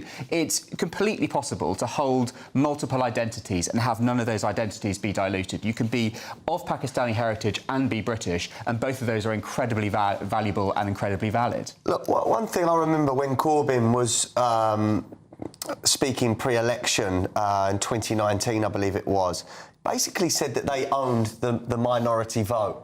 Now, I think that is racist. For the left to think that they own the minority vote.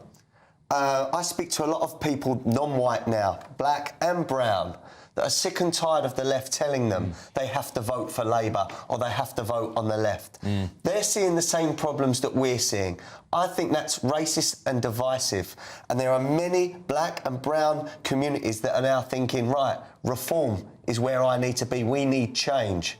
And look, they're waking up. I hate that term. But they can see that the left have tried to pigeonhole them into a certain group and a certain way of thinking for so many years.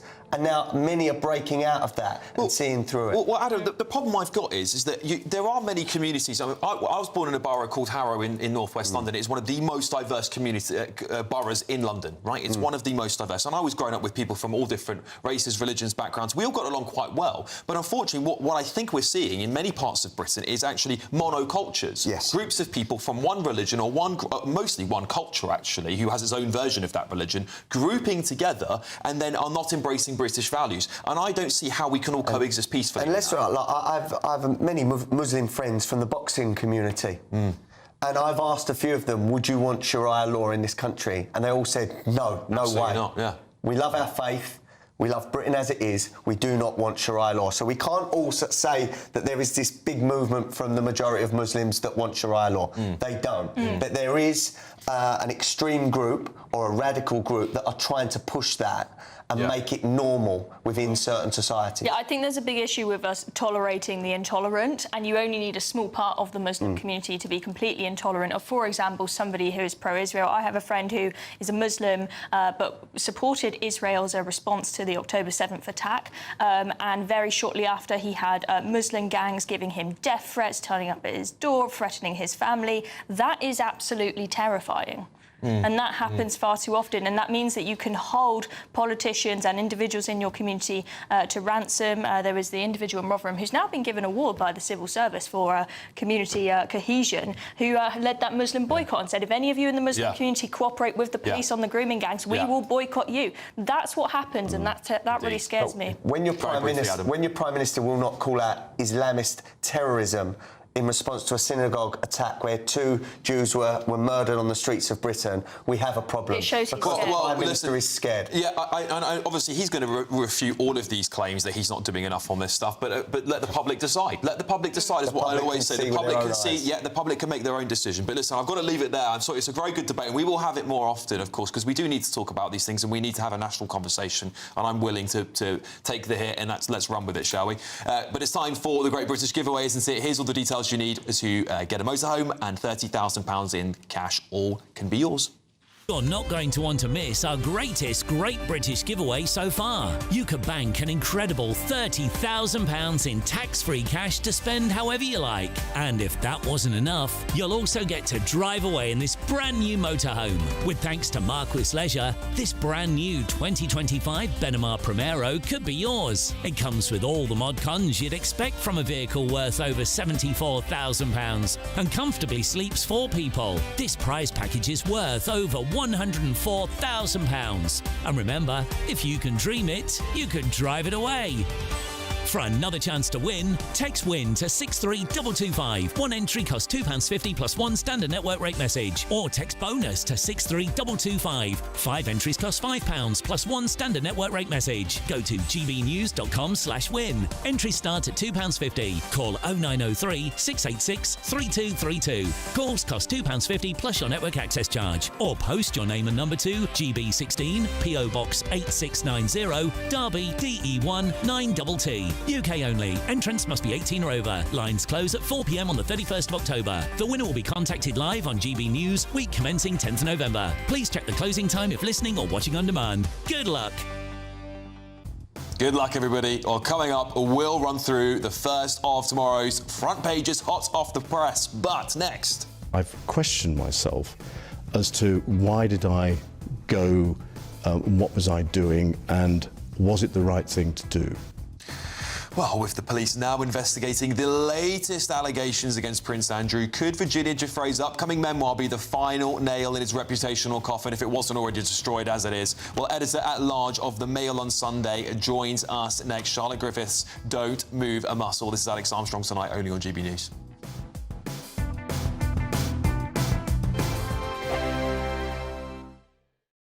Westminster's full of talk, but out here, it's the real world. Am I allowed to talk then? No, that's it. This is where it matters, real people and real lives. That's what politics is all about. In fact, has Trump made a good start? No. Straight answers, no spin, and just a couple of pints. How many fingers have I got up? About 10. So join me for Lee Anderson's Real World every Friday at 7 p.m, only on GB News. The People's Channel, Britain's news channel.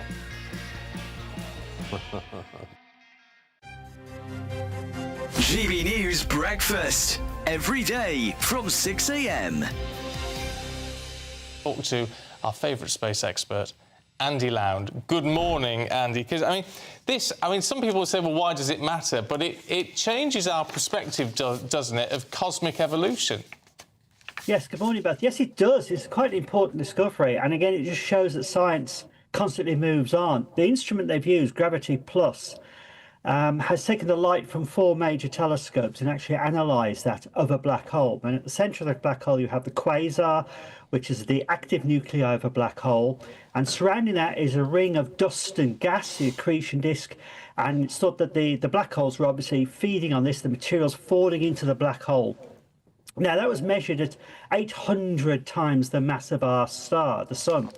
However, when they were looking at it very carefully with the new instruments, better resolution, they found that what's quite exciting is the fact that the radiation which surrounds the black hole and part of this accretion disk is actually blasting a lot of this dust and gas out, away from the region. So the electromagnetic radiation and the various interactions is blasting much of this material away, which means, of course, it's not eating up all that material, so the black hole therefore could be up to 10 times smaller than they actually thought.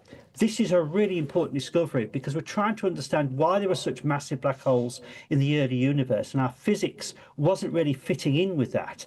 But now, with this new instrument and the new measurements we're doing, we're getting a better handle. It does mean, of course, that a lot of the objects we've seen in the early universe now, and looking at those early quasars, we're having to do recalculations and redo a resetting. But it will help the physics of understanding how the early universe formed. GB News, the People's Channel. Decisions made in Washington aren't just shaping America, they're shaping Britain too.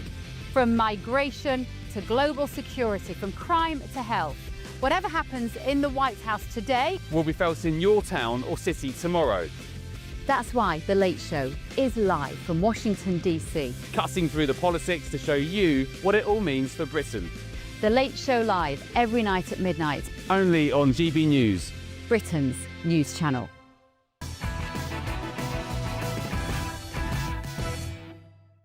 Welcome back, everybody. It's just been found out that Prince Andrew sought to obtain personal information about his accuser, Virginia Giuffre, through his personal police protection in 2011 to use it in a smear campaign.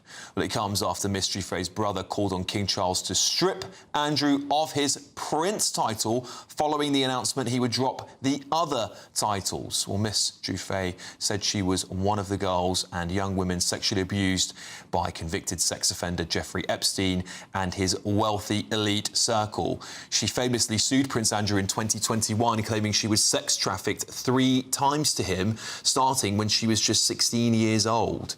Before her death by suicide last April at the age of 41, Giuffre wrote a memoir, Nobody's Girl, with the hope it would be published in case of her death.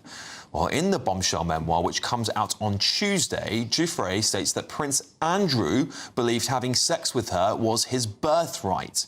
Well, joining me now down the line to discuss these latest revelations is the editor-at-large for The Mail on Sunday and royal expert Charlotte Griffiths. As ever, such a pleasure to have you on this show, Charlotte, because there's no one I trust more with this information than you. It's been a very bad weekend for Prince Andrew, to say the least. Of course, Miss Giuffre's brother now calling for the king to go further. Do we think that's likely? So, yes, so Sky, who's Virginia's brother, wants the king to strip him of his prince title. I don't know if that will happen while the king is still with us. I have a feeling when William becomes king in the distant future, something like that will happen. William will be absolutely ruthless. He made that very clear this weekend. I think probably for now, this is as far as the king will go. But then again, if there's a criminal investigation into him, maybe there'll be no choice. An act of parliament will have to strip him of his prince title. But it is the title he was born with. That is the reason they held back from stripping of it from him on Friday. So I suppose it remains to be seen what happens with the Met Police. Yeah, indeed, because Charlotte, you know, I believe it was the Queen's, the departed Queen's, should I say, father, that wrote this letter that it allows the prince title to be used for any of the member of the royal family born by the monarch. So I think there'd be quite a lot of complexities involved in it. But you know, Prince William is seen as this moderniser. Of course, we saw Prince Andrew trying to get a conversation with William. I can't remember exactly when it was. Was it Christmas time, Charlotte? Whenever it was, and he was giving Andrew the cold shoulder. Is Prince William going to be the kind of king that says, actually, any of this nonsense, and I'm going to pull a massive lever and say you're completely out of the loop from now on? Absolutely, you've hit the nail on the head. William is exactly the kind of prince and future king who will do that. He's going to cut off everyone, I believe, after this, other than his immediate family. And it was at the Duchess of Kent's funeral that he was so embarrassed because, you know, Prince Andrew was clearly trying to speak to him. William walked away from Andrew and Andrew followed him. It was excruciating. And William was forced to speak to his uncle from behind his hand. He used his hand to cover his face. I honestly think as soon as William's king, certainly that's it for the Yorks. I mean, maybe even Eugenie and Beatrice. It's not their fault. They shouldn't be punished for the sins of the father. I know William believes that. But it's not personal. I think William thinks anyone outside of the Wales family, maybe, you know, excluding the Duchess of Edinburgh and Prince Edward, is a risk, is a reputational risk. The more royals you have, the more likely it is you're going to have a black sheep. They're dealing with 2 at the moment. You know, Prince Andrew is the worst of the worst. It couldn't get worse. And really, the future of the monarchy depends on streamlining even more than Charles has done, just to really protect. And the other thing about William is he knows how his children have been brought up. And he probably has, you know, a good idea of how they're going to grow up, and he can probably keep a really tight leash on them. And, you know, the Queen, the late Queen, she did keep, you know, she did try and, of course, bring up Prince Andrew to the best of her ability, but there's this constant rumour that she spoilt him and he was her favourite and she indulged him and she turned a blind eye. And the fact is, the more royals you have, the more problems you have. Yeah, and that's so true, Charlotte, and I can see why Prince William, given how, you know, he's lived through a lot of turmoil in the royal family, hasn't he, would want to maybe make those changes. Are we expecting more revelations about Prince Andrew in the next 48 hours? I think so. I think in Virginia's book, it'll be another whole week of unedifying headlines, to say the least, for Andrew. And of course, then there's now the Met Police. I think in the future there'll be more emails. Every time you think it can't get any worse, it gets worse. You know, there's now the Fergie emails as well, where she's, you know, in the Mail on Sunday today, it was showing she was clearly had a really close relationship with Epstein and just thought she could call on him for cash calls regularly. I just think there's that whole other side of it that will just keep rumbling on. I have to say, I do feel really sorry for Princess Eugenie and Princess Beatrice. They were supposed to go to this big glittering gala event on Saturday night. Of course, they had to pull out.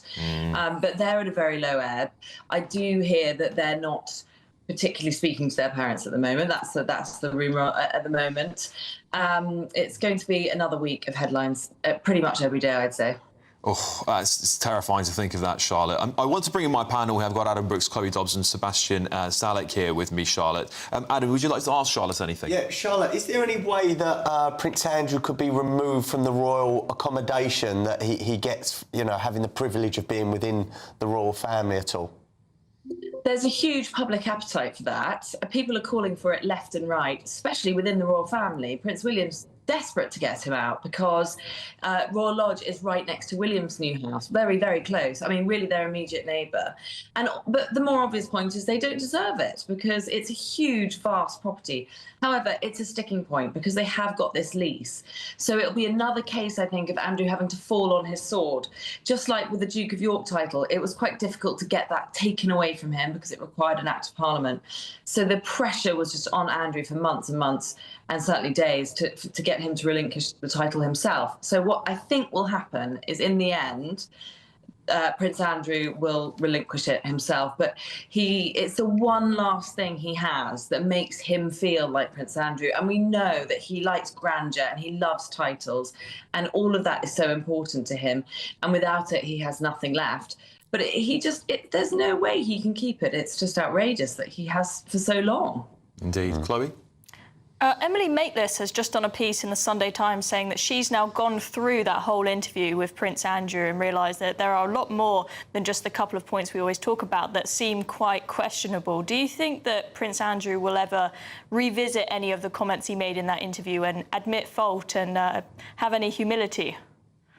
I don't think he'll have any humility. I mean, perhaps he will, but the statement he released last week, it wasn't an interview, it wasn't in front of the cameras, it wasn't on radio, it was a piece of paper with words written on it, and still he came across as arrogant and lacking in humility. So I think that nobody anywhere near him would ever let him do another television interview.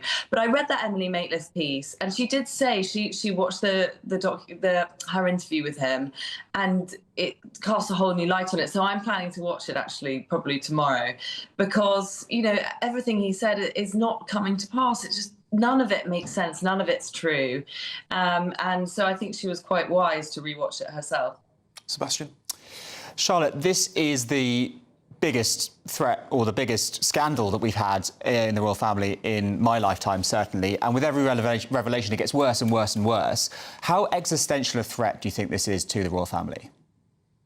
I think if it wasn't for the fact that William is coming down the line, and he's already given a documentary interview recently saying he's going to be an incredibly modern prince. He's already leaking lots of stories about how ruthless he's going to be.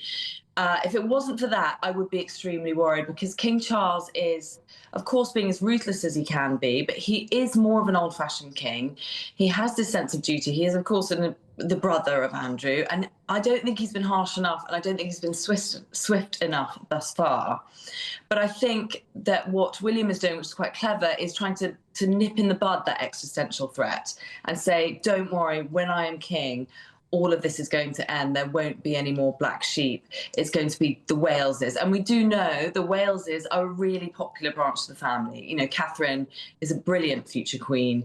William is very modern, and I think he will, I think he will do the right thing. For example, he's going to cut Andrew out of his own coronation when it comes. And that kind of messaging is probably what the public wants to hear at the moment. Indeed. Well, thank you so much, Charlotte Griffiths, editor-at-large for The Mail on Sunday. Brilliant as ever. Thank you so much for joining us, Charlotte. Well, coming up, we'll have plenty more of tomorrow's front pages for you. But next, Yeah, we'll find out what happens there in very, very short 3 minutes. This is Alex Armstrong tonight, only on GB News. I forecast a perfect holiday in the sun. Weather looking good then? For sure, and no worries about our travel insurance. All Clear Travel Insurance sponsors GB News Travel Destinations forecast.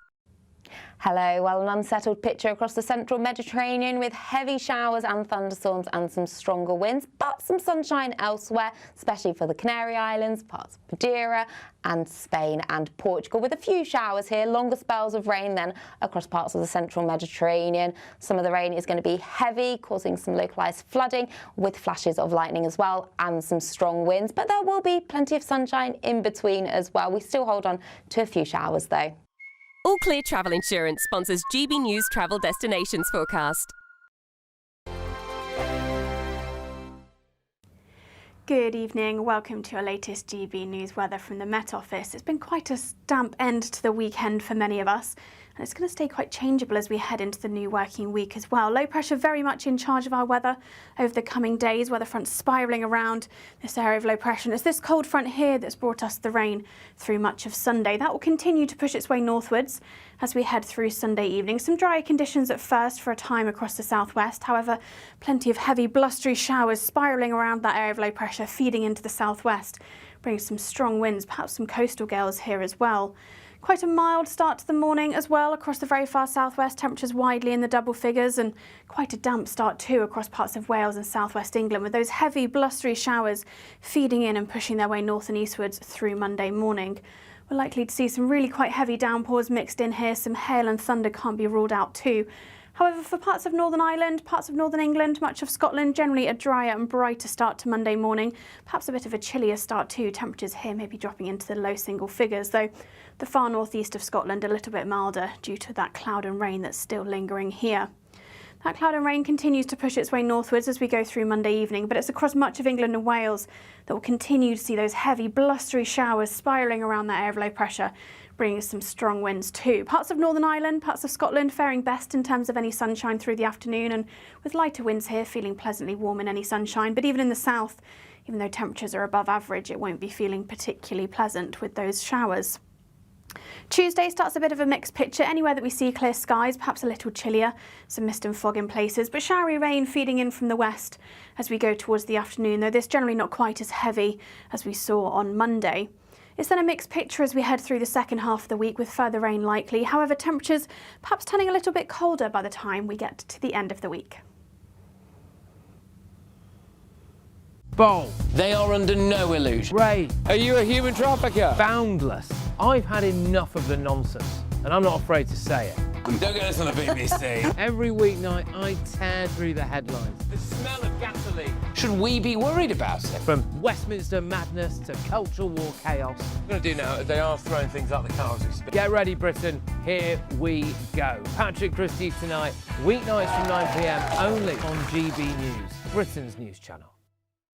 Hi, I'm Michelle Dewberry, and my show is your opportunity to cut through all the noise and dive in headfirst to some robust debates. Ideas clash. Situation, isn't it? No, because the failure is you're deliberately avoiding my point. Nothing's held back. And if you think this is the end of it, wait for more. And we do not shy away from the difficult stuff. Sometimes I want to shake people and say, if only you understood. So join me on Jubes and Co weeknights at 6 p.m, only on GB News, Britain's news channel.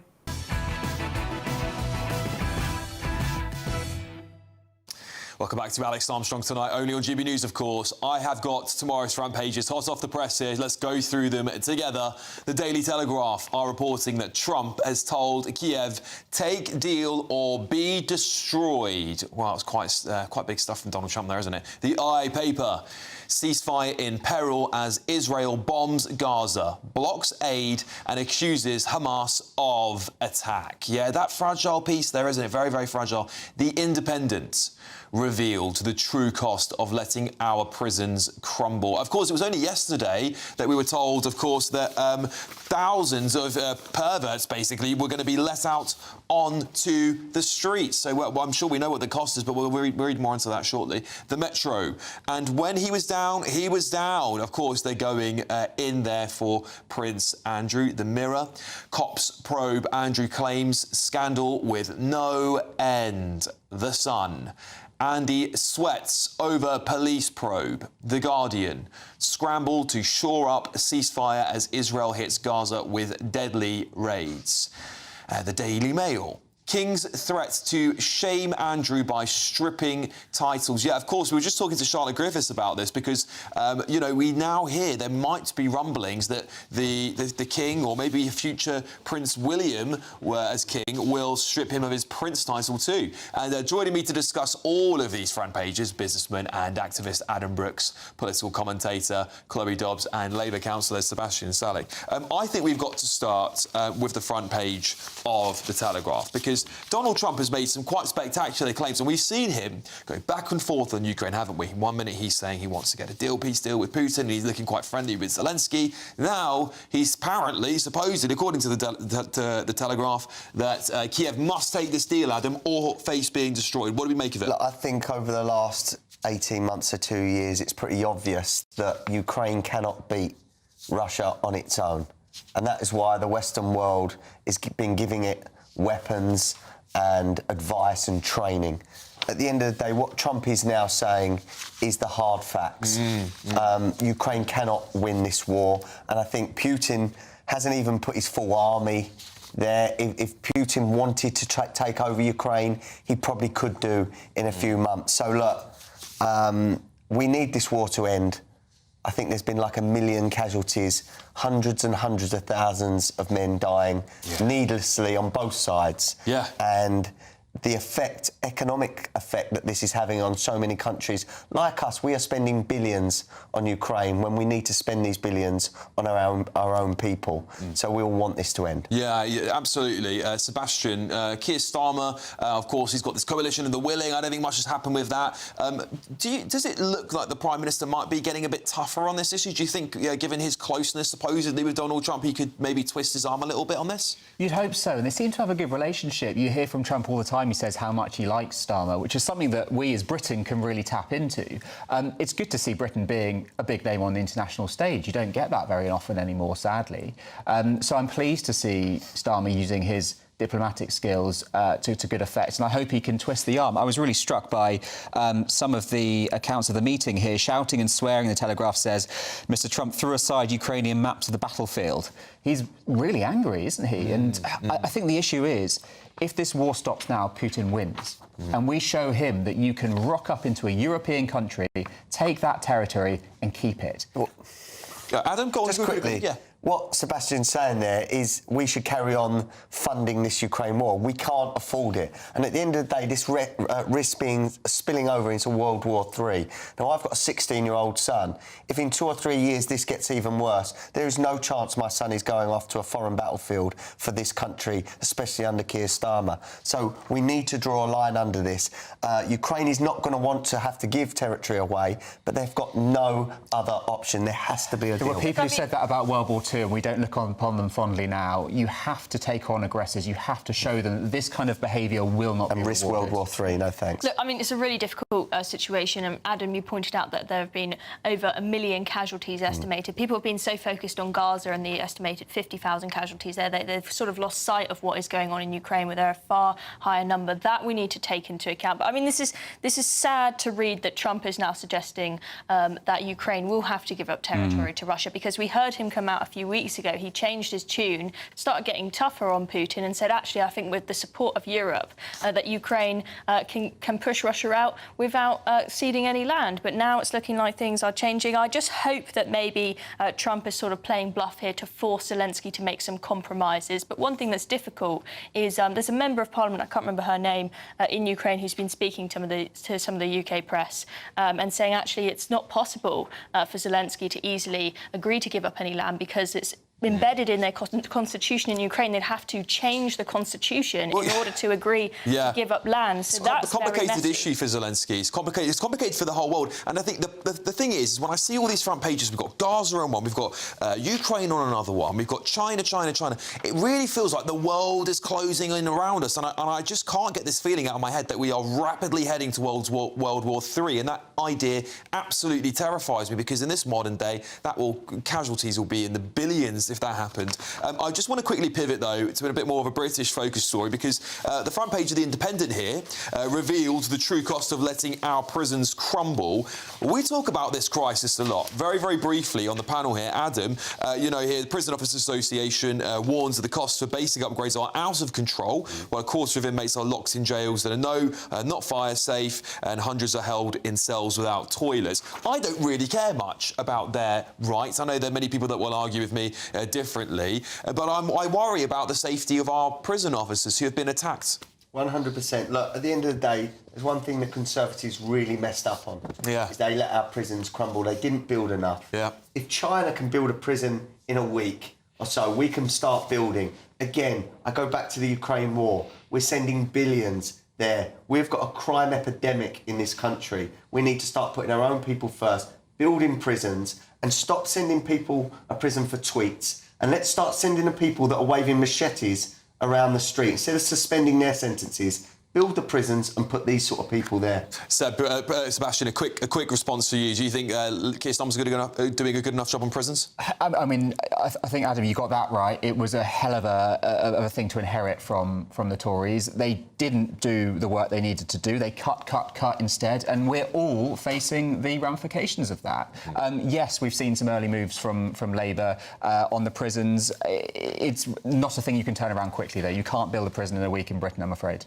Yeah, indeed. Well, look, we'll be back to all of this in just a second. There's some really other interesting stories here. Of course, there's a lot of Prince Andrew. I think we're going to have to put up with this all week. Trust me, I'm as bored as you are talking about Prince Andrew, but unfortunately, the press are really going in for him at the moment. But have Gen Z ruined the office for the rest of us? There's some interesting stuff here, so we're going to put out all the interesting tidbits for you, I promise. And, of course, we've got the little viral clip that I want to show you. We'll get to all of that very shortly after the break.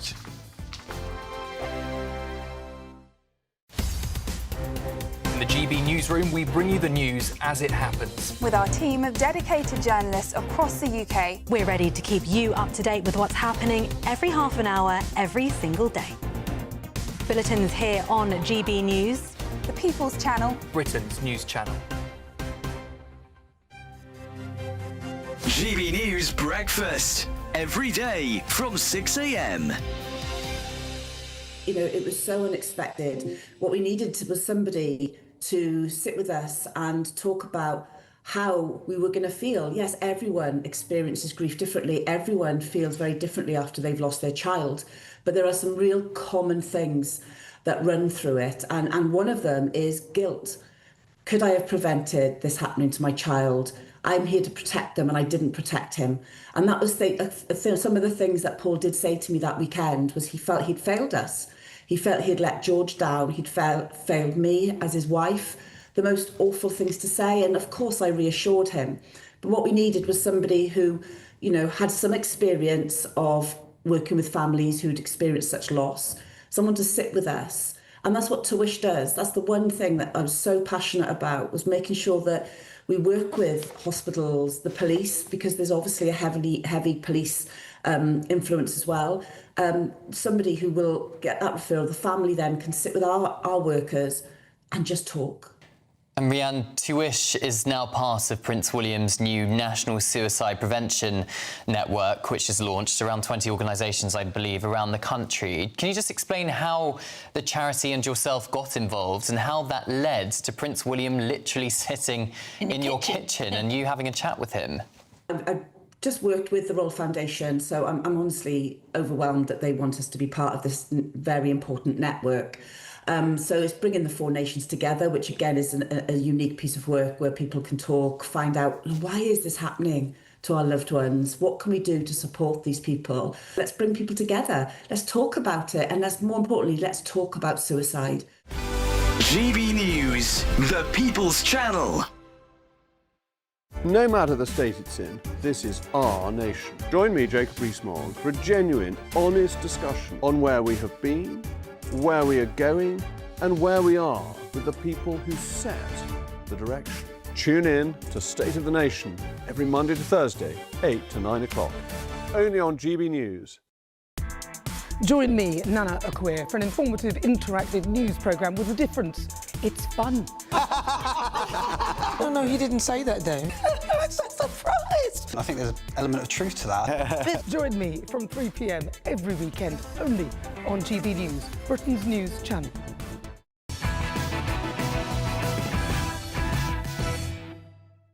Welcome back, everybody. Well, look, we've been talking about this for a very long time. In fact, we were speaking about this issue on this show just a matter of weeks ago. And the Daily Express front page today has just landed on my lap. The Mayor, Sadiq Khan of London, of course, accused over grooming gangs cover-up in the capital. Sadiq Khan has been accused of covering up evidence of grooming gangs in London after an Express investigation. I'm going to try and dig into this front page as much as possible.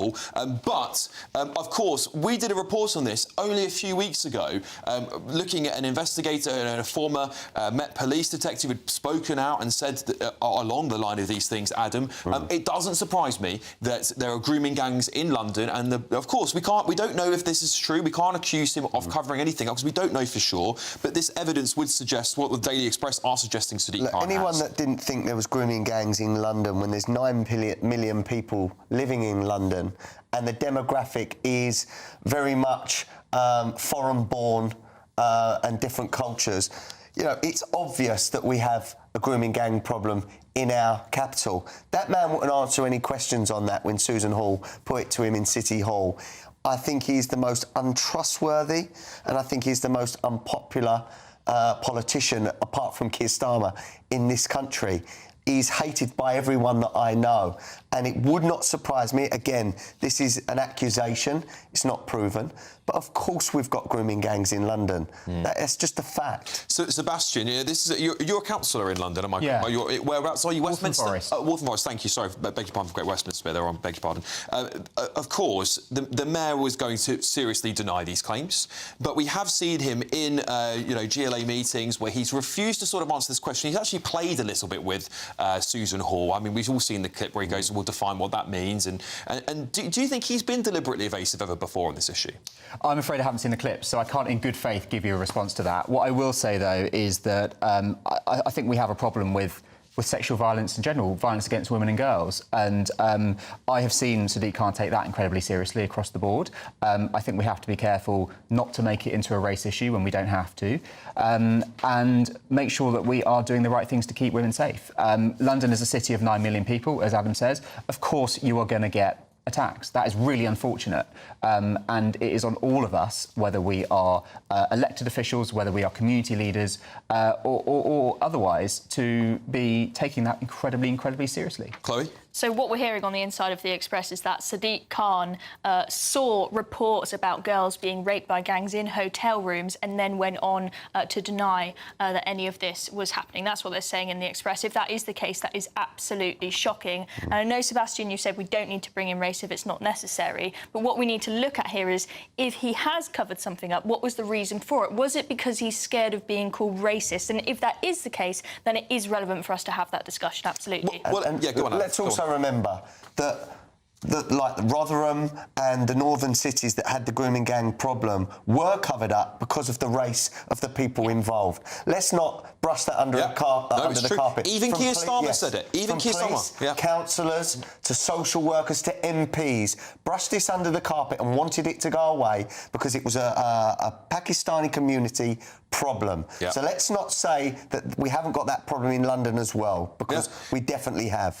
I certainly agree with you, and I think we actually got to stop being so sensitive to people's feelings and being offended, because we have allowed issues like that to fester. And I think that's I talked about Tony Blair earlier on the show. I think that's one of the hang-ups of his time in office, as then the Tories perpetuated it, I have to say, is where we didn't have honest conversations in Britain about what was going on here, because we wanted to protect a whole group of people who are minority groups, and we wanted to have diverse Britain. Well, it's backfiring massively. Do you think this could bring down Sadiq Khan? We're going to be digging into that in the next part part of Latest Edition. Let's get your weather first and join me in a moment.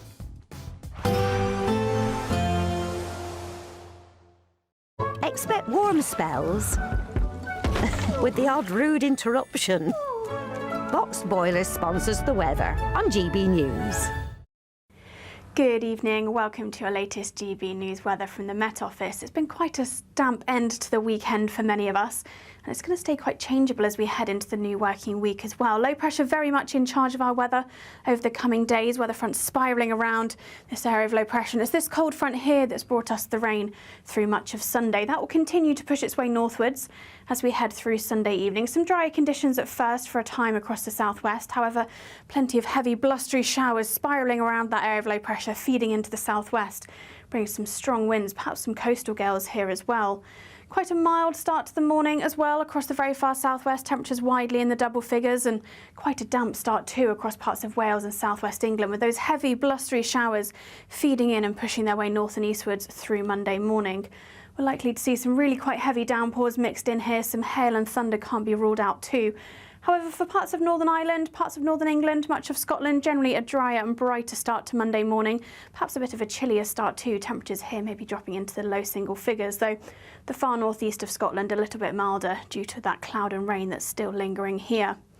That cloud and rain continues to push its way northwards as we go through Monday evening, but it's across much of England and Wales that will continue to see those heavy blustery showers spiralling around that area of low pressure, bringing us some strong winds too. Parts of Northern Ireland, parts of Scotland faring best in terms of any sunshine through the afternoon, and with lighter winds here feeling pleasantly warm in any sunshine. But even in the south, even though temperatures are above average, it won't be feeling particularly pleasant with those showers.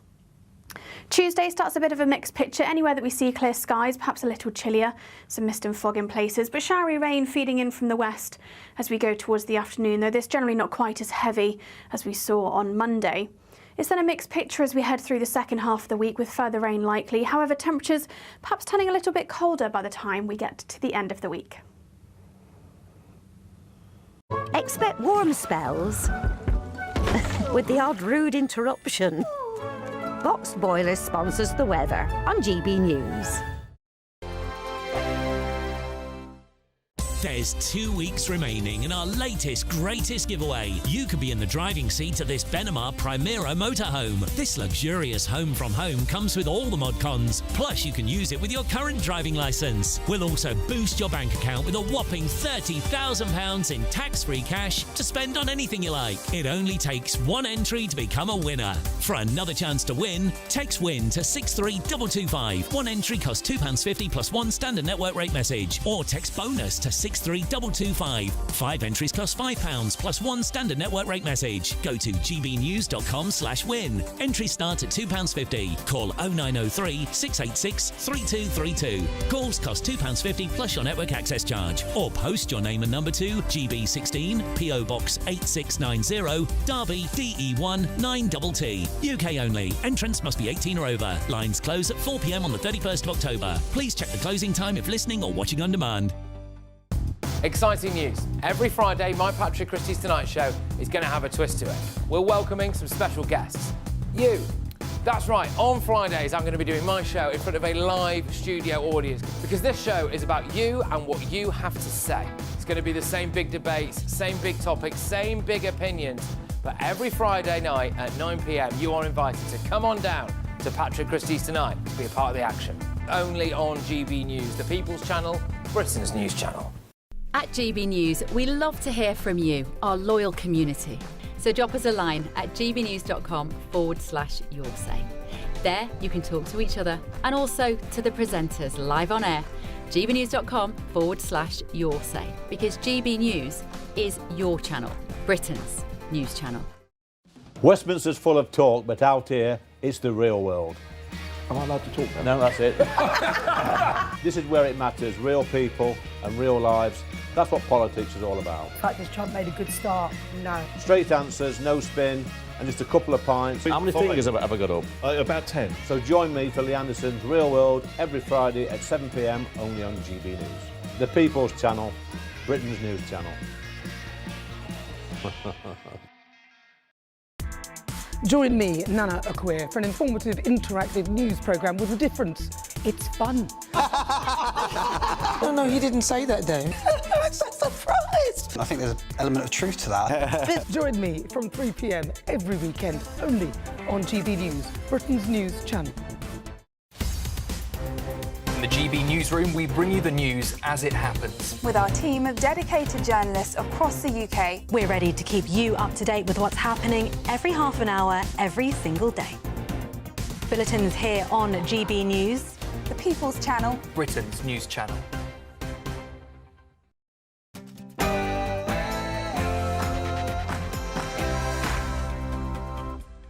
Good evening, it's about to go 11 o'clock. Breaking tonight, is the London Mayor facilitating a grooming gang's cover-up in the capital? That is a bombshell story on the front page of the Daily Express this evening. And Prince Andrew, well, pressure is mounting on the Prime Minister and MPs to strip Prince Andrew of his Prince title after he's given up the Duke of York title. Is it enough? And over to Kiev. Well, Trump is telling Putin to accept the demands or be destroyed. Sorry, that's Trump to Zelensky. Will he put his words into action? We'll find out.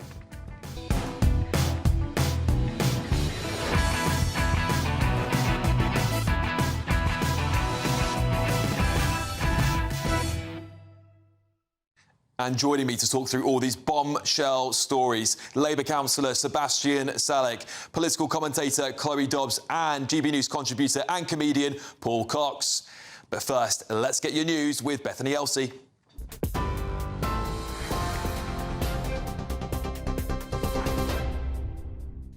Thank you, Alex. Good evening. I'm Bethany Elsey with your top stories from the GB Newsroom. Israel says they're resuming the enforcement of the ceasefire in Gaza after both sides accused each other of violations. The Israeli military says it's carried out a wave of airstrikes on Gaza after repeated attacks on its troops by Hamas.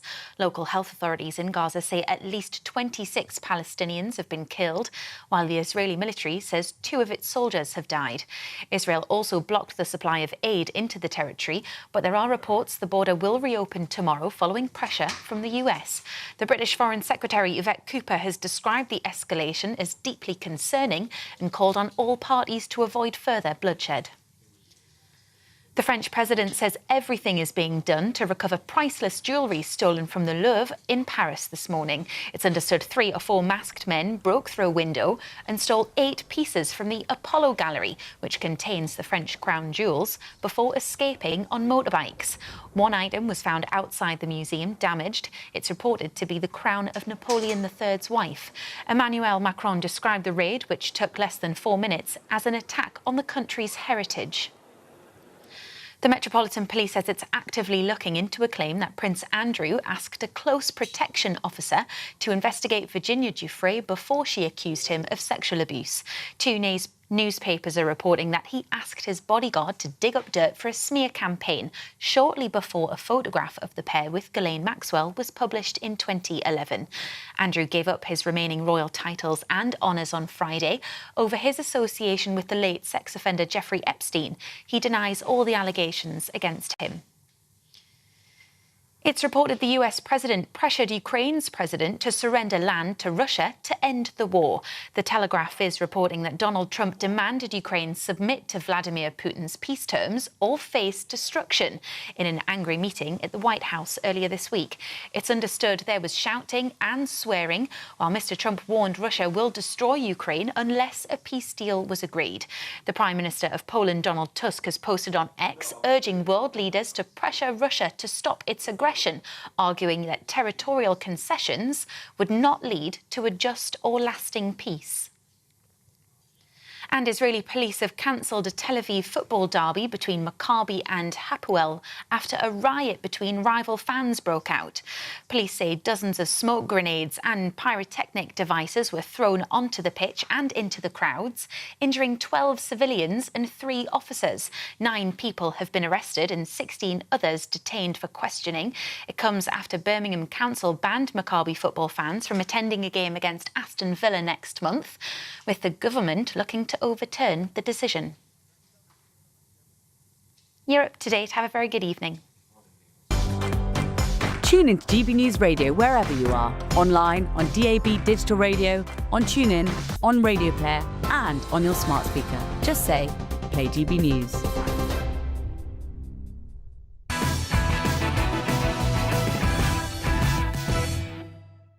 Welcome back, everybody. Well, bombshell front pages tonight, of course. Let's go through them together, shall we? The Daily Express, they are leading with this bombshell front page here. And I've got the full article, so I'm going to read it to you because it is very damning for the Mayor of London. Of course, the headline here, Mayor accused over grooming gangs cover-up in the capital. We will be going straight to that in moments. The Daily Telegraph. Trump tells Kiev, take deal or be destroyed. The Mirror. Cops probe Andrew claims scandal with no end. The Independent revealed the true cost of letting our prisons crumble. The Metro. And when he was down, of course, the play on that famous nursery rhyme there. And moving on to the I paper.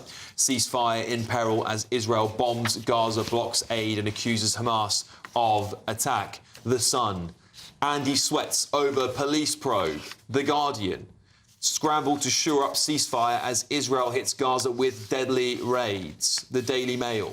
King's threat to shame Andrew by stripping titles. The Times. Prince's bid for police to investigate his accuser. And that's all your front pages. And joining me on tonight's panel, we've got comedian Paul Cox, political commentator Chloe Dobbs, and Labour councillor Sebastian Salek. We spoke a lot about Prince Andrew, and we all know the seriousness of that story and why it's important. So we will talk about it tonight. But I cannot, in good faith, not start this show without looking at the front page of the Daily Express. And I'm going to read some of the lines out from this article for you because I've got it here in front of me. So the Daily Express are reporting this. Sadiq Khan has been accused of covering up evidence of grooming gangs in London after an Express investigation. The Mayor of London read reports, supposedly, allegedly, of young girls being raped in hotels by groups of men while publicly denying, the Mayor, of course, there were any grooming gangs in the capital. This is word from the Daily Express. The children were also piled with drugs and had their lives threatened, evidence uncovered by the Express and My London shows. Grooming gang whistleblower Maggie Oliver, who, of course, has come on GB News very often, told the Express that the cases followed the same pattern she had seen with Greater Manchester Police's cover-up of the Rochdale scandal. Shadow Home Secretary Chris Philpott is accusing Sadiq Khan of being part of a cover-up and called for accountability. I'll read more into this shortly. You know, this is a damning accusation. This is a damning accusation. We have a national grooming gang inquiry, of course, it's going to be, I would have thought, very, very soon, kicking off. And London, I highly suspect, will be part of that investigation. Paul, I'll start with you. Welcome to the show, mate. Hello. Not a good headline for the Mayor of London. We did break a similar story just a few weeks ago on GB News. You know, this grooming gang, this rape epidemic of young women in our country, to put it more, not as soft as grooming gangs, is threatens it's all of us. It's across the entire nation, isn't it? I genuinely believe that Sadiq Khan will not care one jot about this headline whatsoever. He'll see the smorgasbord of newspaper headlines and he'll see that just one paper's covering it. He'll feel extremely safe. He has, rather intelligently, been the architect of a very, very safe space for himself. London, and the one thing we're never saying in here, and I'm kind of reticent about pointing this out right now, is that this is largely a Muslim Pakistani grooming gang issue that we're talking about. That's not to say there are no other grooming gangs in the UK or wider Europe. But what we are talking about here now is Pakistani Muslim grooming gangs being the problem. Of course they exist in London. It's statistically impossible that they don't. London is 8 million people, has 1.3 million Muslims, 15% of the capital is Muslim under the 2021 census. Sadiq Khan has built an empire on the back of that 15% and the strange bedfellows of Muslim and liberalism. So you combine London's liberalism population with its Muslim population, you have an extremely large cohort of people that will back him no matter what. And because it makes people so squeamish to talk about this from a factual perspective, from a religious perspective, from a background perspective, he is very safe in the knowledge that he is in the safe space to talk. And I, by saying this right now, am in a relatively dangerous position by pointing it out. I'll go straight to you on this, Sebastian. You're a councillor in London, of course. What do you make of what Paul's saying there? Yeah, I mean, look, it's early days. We've just had this story hot off the press. I want to hear from the Mayor. I don't think we've had a right response there, and see what he has to say. What I don't see is the political advantage of doing this if it is true. Why cover up after everything that has happened in Rochdale, elsewhere in the country? Why jump on that bandwagon and cover up something as awful as this? Well, I just want to read a little bit more, because I'm going to read this article out for you in stages so we can get the response here from the panel and you can digest it at home. So the Express have gone on to say this. The Mayor and the Metropolitan Police, by the way, have consistently claimed to have no reports at all of Rochdale or Rotherham-style rape gangs in the capital, with Khan suggesting there was no indication they even exist. However, in the pages of 4 different His Majesty Inspectorates of Constabulary and Fire and Rescue Services reports from 2016 to 2025, which the Mayor of London personally responded to, the Express found details of 6 potential victims. I will read out some of those police inspection evidence victims reports here in just a moment. Chloe, what do we make off the back of that? Well, it sounds like they've got quite a bit of evidence at the Daily Express. So, of course, we haven't heard from Mayor Khan yet, but I think that this is quite damning what we are hearing in this article. They've got documents there showing that he personally responded, apparently, to reports of there being grooming gang victims, potential grooming gang victims in London. And then he said there is no indication. And we've spoken about, there's that clip of Susan Hall questioning him on grooming gangs, and very arrogantly, he just dodges the question and says, oh, can you define that? I'm not sure what you mean by that. I mean, the man is so arrogant and so in denial about the problems in this capital city. We see it with knife crime, and now it looks like we're seeing it with the grooming gangs as well. It's just unconscionable the way that he conducts himself, I think. Yeah, it's a really good point, because I think of that infamous clip of Susan Hall with Sadiq Khan, and we're going to try and get that clip to show it to you, by the way, because I think it's very revealing about how much the Mayor supposedly cares about this issue, because this is an issue up and down the country. We have seen it in almost every major town, city across Britain. It would be almost completely a massive anomaly that we wouldn't be able to explain if they weren't happening here in London, Paul. Well, absolutely. And just to go back to Sebastian's point with regards to why would he, I feel like, and it's very damning actually, and I don't think it walks along the political divide. I think it's on both sides. Historically, people have been very comfortable to deny that this very serious thing is happening because they've always felt that they, in doing so, would probably get away with it.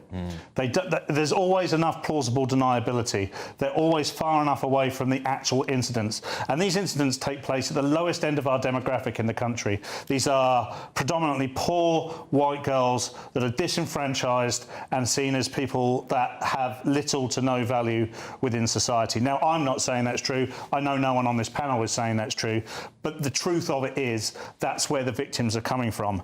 And people in power are so far removed from those people and those victims that they have almost created a space in which they feel comfortable to deny it's ever happening. And this goes right across the top of the police, right across the top of the political sphere and the media sphere as well. People have become incredibly squeamish about talking about this. And the reason it's proliferated is because people will not talk about it. Look, I don't know what the solution is, but what I do know is the way towards the solution is for people like Sadiq Khan to admit that this may have happened. Also, not to dismiss it if someone raises a question, even if it is Susan Hall and you don't like her as your political opponent, even if it's uncomfortable for you to hear the question, you absolutely should deal with it in a serious way, and I don't think he's done that to this point. No, I certainly agree, and Chloe, I think... I'll read out some more of this article in just a second for you, because Chris Wilde, who is one of the men who has been working tirelessly on this issue, he is basically... he's a care professional, by the way. He's worked with vulnerable young children. And and he has mentioned that this is just the tip of the iceberg, and he said it's not just these few case studies we've been able to uncover, but he said it is prolific in London. He said he's actually claiming that it is worse in London than anywhere else in the country. So if the mayor has said he's found no evidence of this, if the Met Police are saying they found no evidence of this, surely they will be held to pay politically for a mayor who would either not be aware of this happening in his own capital, or possibly if Chris Wilde's accusations are correct, that this would be happening under his nose. I would like to see that if these accusations are correct, that Sadiq Khan would resign. But quite frankly, I think that he's too arrogant and his ego is too inflated to actually do that. I mean, a little bit like Prince Andrew, he won't go until he's shoved. And you know, the electorate in London, as Paul has pointed out, you've got this marriage of the Muslim community and then the young woke liberals living in London, means that it's almost like he's untouchable. So I have a strong feeling that he will get away with it, very sadly. But, I mean, the thing is, you know, just going back to Paul's point about the question that Susan Hall raised, is even if these accusations are completely false and Sadiq Khan knew nothing about this, what is clear to me from that questioning where Susan Hall spoke to him is that he doesn't care about grooming gangs. He doesn't take this as a serious issue because he acted like a child, dismissing it as if it was funny in that meeting, and I thought was absolutely disgusting to the victims across this country. Yeah, Sebastian, this is going to be very difficult politically for Sadiq Khan, because if let's just, I mean, these are all accusations, by the way. I'm not accusing him of doing it. I'm saying from what we're seeing from these reports, it looks... And I think it would be really unusual for London to be the only place where these haven't happened, and that's what the mayor has and the police have both, Met Police have both said. Is there any inkling to you from your work working with your local constituents that this may be not be the case? Nothing from my work, but I talk from a position of seeing one problem that we have societally across the country, which is that women aren't believed. Women report things and they are not taken seriously. You look at the percentage of rape allegations that end in convictions, and it's something like 2%, which is terrible. The justice system isn't working for women, and it's no wonder that they don't bother to report these things. And I think that is the crux of the issue. We have to make sure that if you're the victim of something unspeakable, you will see justice. Yeah, well, I just want to go back again to read this article, to give you some more information. I just want, again, there's a lot here, so I want to unpack it for you bit by bit, and we'll continue to do that throughout the show, because I think this is very important. This is the capital city of our country. I'm a born and bred Londoner, as I confess. You know, I'm very invested in making sure we get to the bottom of this. But also, as you all might have known, and you might have seen my show where I did talk about this issue, and a very, very similar story to this. But of course, it's we're building momentum now up until that National Grooming Gang inquiry, aren't we? And there could be a lot of politicians sitting in office today that are, you know, brought to justice. Let's say, I'm not saying anyone, you know, potentially is, but there could be a lot of them. I just want to read you some of Chris Wilde's comments out here. Let me just find them for just a quick second. Yeah, Chris Wilde said, I'm on the front line, and workers like me all have stories of girls like this. It's happening all over London, and so much more than anywhere else in the country. To hear reports from the Mayor's office saying, but this is not a problem here, show the guy is deluded. You've got to ask yourself the question, who are they protecting? What are they protecting? I'm going to also read out for you shortly London Grooming Gang victims' direct quotes to The Express on this issue. Let's play you, though, for your own recollection, that infamous exchange between Susan Hall and Sadiq Khan. So are you saying we haven't got the same sort of gangs that are in Rotherham, Bradford and lots of other places in the country? Just for what's a misunderstanding, what does she mean by that? You know full well what I mean by that. It's all over the television. You know exactly what I mean by that. These gangs of people that are grooming young girls for sex. Do we actually have those in London? I'm unclear, Chair, what is meant by the question. If you could spell it out, I can answer. I've just spelt it out. Are you not listening? It's the sort of gangs that groom young girls at a young age for sex. Exactly how much clearer do you want me to be? Yeah, I think his reaction to that, his gut reaction, I mean, we all know what they are. This is a national conversation we're having for years, and that footage wasn't that long ago. Paul, what's your reaction when you see that clip played again? Well, he's clearly obfuscating there at a professional level as well, almost to a childish professional level. It's quite clearly, I mean, whatever we might think of Mayor Sadiq Khan, he's not stupid enough to misunderstand what the question is about or what any of the meaning of the question might mean. What is most revealing to me is why he doesn't feel comfortable to just tackle it head on. It can be dismissed very quickly. I'm sure that he has access, in fact, I know he has access to statistics that would back up any point he wanted to make. So he would have known it was coming, the question. He could have prepared himself, and he didn't need to be as flippant as he was. And unfortunately, this plays incredibly badly outside of London. Within London, and everything that we've talked about, it plays fairly well. People don't want to hear it, but outside London, this plays very badly. Sebastian, brief comments. What's your reaction to seeing that clip? I'm surprised that Susan Hall wasn't more explicit about what she was talking about. Really? I think... Really, Sebastian? Come on. Sorry. Come on. Like, Sadiq Khan is living under a rock if he doesn't understand what we mean by grooming. It's not that he doesn't understand, it's that she needs to say it, and she didn't. And she refused did. twice. She explained that. She said it is men grooming young girls. Yes, but she for didn't sex. say Asian men. And I think that was an omission on her part. If she wants to talk about that specifically, she should say that word. Surely he was goading her into that so he could say, well, that's racist. No, he was looking for a clarification, and she had two options to do it, two opportunities. If there are grooming gangs operating in London that are run by white British men, then of course he should be talking about that and tackling that as well. Completely. Right? Of course we have seen in... we don't know the exact details in this case that they've brought up in the Express, but across the country there is an issue with certain communities being more overrepresented in the data. But regardless of that, if there are grooming gangs in London, Susan Hall doesn't need to say a specific ethnicity. If there are any of them, Sadiq Khan should be addressing it and be concerned about it. And there, he's acting like a sort of, naughty kid in the headmaster's office, acting like a child. We're going to come back to this, because this is the biggest story on all the front pages. There's a lot of Andrew here, but I think that we really do need to start talking about this happening in London, because, again, I think the way this has been handled by the Mayor of London is absolutely abysmal. And I think, if any of these accusations potentially are ever true, or these allegations are true, there will be political hell to pay for him. Well, I certainly hope there would be if anyone did that. But anyway, look, GB News has approached the Mayor's office for comment. A spokesperson for the Mayor of London has told the Express this, though. The Mayor has always been clear that the safety of London is his top priority, and nowhere is this truer than the safeguarding of children. That's not... Anyway, there we go. Coming up, we've got lots more on the show. Of course, we've got the Late Show Live. Ben Leo's going to be joining me shortly, and we will be getting back to this. I will be playing more clips, and I'll be talking to you about the rest of this article. Stay tuned.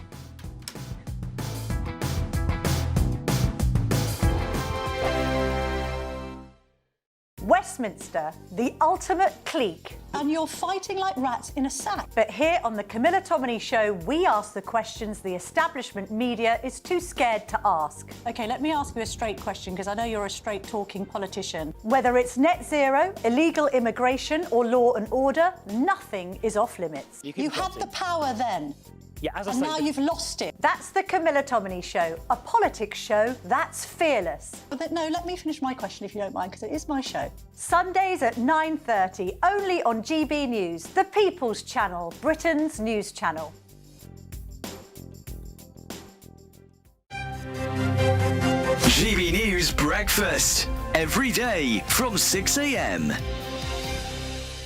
I was very lucky enough to be at the station today to welcome it in, be part of the group welcoming it into the station it's about 1:15 this morning. So I'm back down in London again now. It's been a busy old day. But yeah, I've been on that train previously on the main line. We took it out for a test run a couple of weeks ago, and we were in those wagons under moonlight. So this little engine pulled us along a branch line and under test, but this incredible replica train, a complete train, genuinely is a direct link with the past, and lets us understand a little bit what it was like to have technology like this at the time, and then showcase this phenomenal little machine and this train, these vehicles, how we can solve problems today, actually, and how far we've come, and shows the heritage of Britain's genuinely incredible railway network. It is a pretty little train, actually, isn't it? And if you say that it can help you solve problems today, in what way? I mean, this, compared with that machine it is next to, it's incredibly primitive. So what can we learn from this little thing? Well, I think that the same problems extend today as today, right? That we need to move people and things from A to B. And what's so lovely about seeing a machine like this, Locomotion Number 1 replica, of course, is that it genuinely shows us how someone thought, I've got a problem. How do I move coal and people from up there to over there? And actually the answer was railways. And so often today, the most efficient way of moving people around still is railways. GB News, the People's Channel.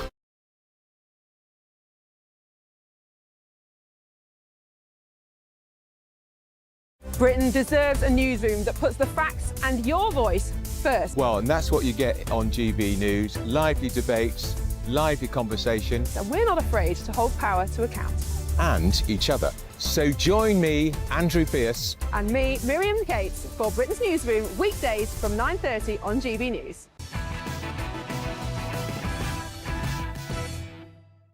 Welcome back to the show, everybody. Of course, we're going to be talking about that massive bombshell story from the Daily Express who are accusing the Mayor of London, Sadiq Khan, of covering up the grooming gang epidemic in London. I've got a lot more to tell you about this because there is a lot of details here, including victims who have given exclusive interviews to the Daily Express and many more. But we will come back to it, so stay tuned because I think you're going to want to hear what we've got to say on this. But let's move on because, of course, in France, you might have noticed the other day, the authorities there are currently investigating a pretty old sort of bank heist-style robbery at the Louvre Museum in Paris, which saw a group of thieves escape with priceless jewellery on mopeds this morning. French Interior Minister Laurent Nunez says the thieves escaped with 9 pieces from the Napoleon and the Empress collection that are incalculable value. One item has since been found near the scene of the heist. Well, joining me down the line from Paris to discuss this incredible heist, one of, you don't hear about this anymore, do you, is journalist and author Peter Allen. Peter, thank you so much for joining me. This is the sort of thing you sort of cast my mind to sort of Mission Impossible, you know? You just don't think these sorts of things happen anymore. Can you tell us a little bit about what's gone on? Well, it's absolutely incredible, really, Alex, as you suggest. I walked past the part of the Louvre which was attacked. I think we can use that word today. Pretty much every day, it's between my home and the office. And broad daylight today, just after the Louvre opened, would you believe, this team, let's call them a team, they turned up, 2 on a moped, 2 in a flat-back truck, with a ladder leading up from it. They're wearing balaclavas, they're wearing maintenance jackets, you know, those kind of high-vis motorway jackets you see workmen wearing. They put their ladder up to the first floor of the Louvre, went up, broke the window, got in, and made straight to the Apollo Gallery, which contains really precious jewels going back hundreds of years in France, original jewels from the French royal family, which of course disappeared in the French Revolution of 1789. But then there was restorations, and Napoleon Bonaparte, his jewels are there, along with the Empress Josephine and the later Napoleon, Napoleon III, and his Empress Eugenie. And they got away with 9 jewels, pieces to begin with. They dropped one, would you believe, a crown, and that has 1,000 gems in it, and that was broken. That was the Eugenie's crown. Absolutely incredible stuff. I can tell you, Alex, I've just been speaking to the police very, very recently, and more details are coming out now. There were actually 5 security guards inside the gallery when all this happened. They made themselves secure, are the words I'm hearing. We don't think the robbers were armed, but I think they looked pretty menacing in their balaclavas, and they were holding tools which they used to get into the cabinets. And hugely successful raid from their point of view. They got in and out in 7 minutes. Wow. Disappeared into the Sunday morning traffic, haven't been heard of since. And the whole of France is looking for them now. And just as importantly, this jewellery, which again is priceless, be very, very hard to sell, but worth millions if they can get a buyer somewhere. There's some speculation they come from somewhere abroad. and maybe trying to fence them off in another country as we speak. We don't know. Absolutely incredible scenes, Alex. It is honestly one of those things, Peter, that when I read this story, I thought this possibly can't be true, because it's just something you hear from, like, you know, a movie. 7 minutes, incredibly efficient. So they must have planned this all before. They must have got into the museum and had a look around and gone, well, we're going to do this, this and this. It's a proper Mission Impossible style thing with a bit of an evil twist to it. What happens to these sorts of, this jewellery, these rich historical artefacts? Because surely you can't just sell it on eBay, can you? You know, you've got to go through these sort of black market buyers. What sort of potential buyers would they be? Absolutely right. Well, I've been speaking to experts here today, and I say experts because Paris is the world capital of stolen jewellery, of stolen art treasures. Horrible thing to say, but a lot of these kind of heists, say, happen, not all the time, but certainly you might get 2 or 3 a year if you include the jewellery shops, which are broken into, millions of pounds worth of jewellery stolen. Art treasures are often stolen to order as well. The feeling with this one is these are clearly professionals. The Interior Ministry has been saying that. Prosecutors have been saying that. They knew exactly what they're doing. And they could have been stealing to order. The likelihood is that they had a good idea that these are effectively France's crown jewels, ones that belong to the former emperor, the former empress, that they go back to the First Republic, Second Republic, and the like. And selling them would be extremely difficult, and that makes them think that it could have been some master criminal in and overseas, somewhere overseas, saying, I fancy those jewels around my house somewhere to show to my friends, to show off. And so it might be that. If they were smashing the things to pieces, of course, that'd be incredibly sad, but they would, of course, get something, especially for that crown, which had 1,000 jewels, but they dropped that, so they won't be doing that. But it sounds like these were highly, you don't like to glamorize criminals, of course they're criminals, but they knew that they were doing. They didn't hurt anybody. That's an important point to say. And we don't think they were carrying guns. We think they were big, burly robbers. There were 4 of them, and that they were carrying different types of weapons, i.e. they were carrying their tools, which was heavy machinery, and they were threatening security guards with them. But they'll be on the run now. We'll have to see that the first 24 hours are going to be absolutely crucial to see if they can be caught nice and early. But if not, I think we'll be talking about this for many weeks, months, even years to come. I think you might be right, Peter. It's the sort of stuff you see Netflix documentaries made about, isn't it? And I hope we've got extra security on the crown jewels this evening. I can't imagine how well it would go down to see our royal family's precious jewellery stolen from the Tower of London or wherever else it may be scattered around. But there we go.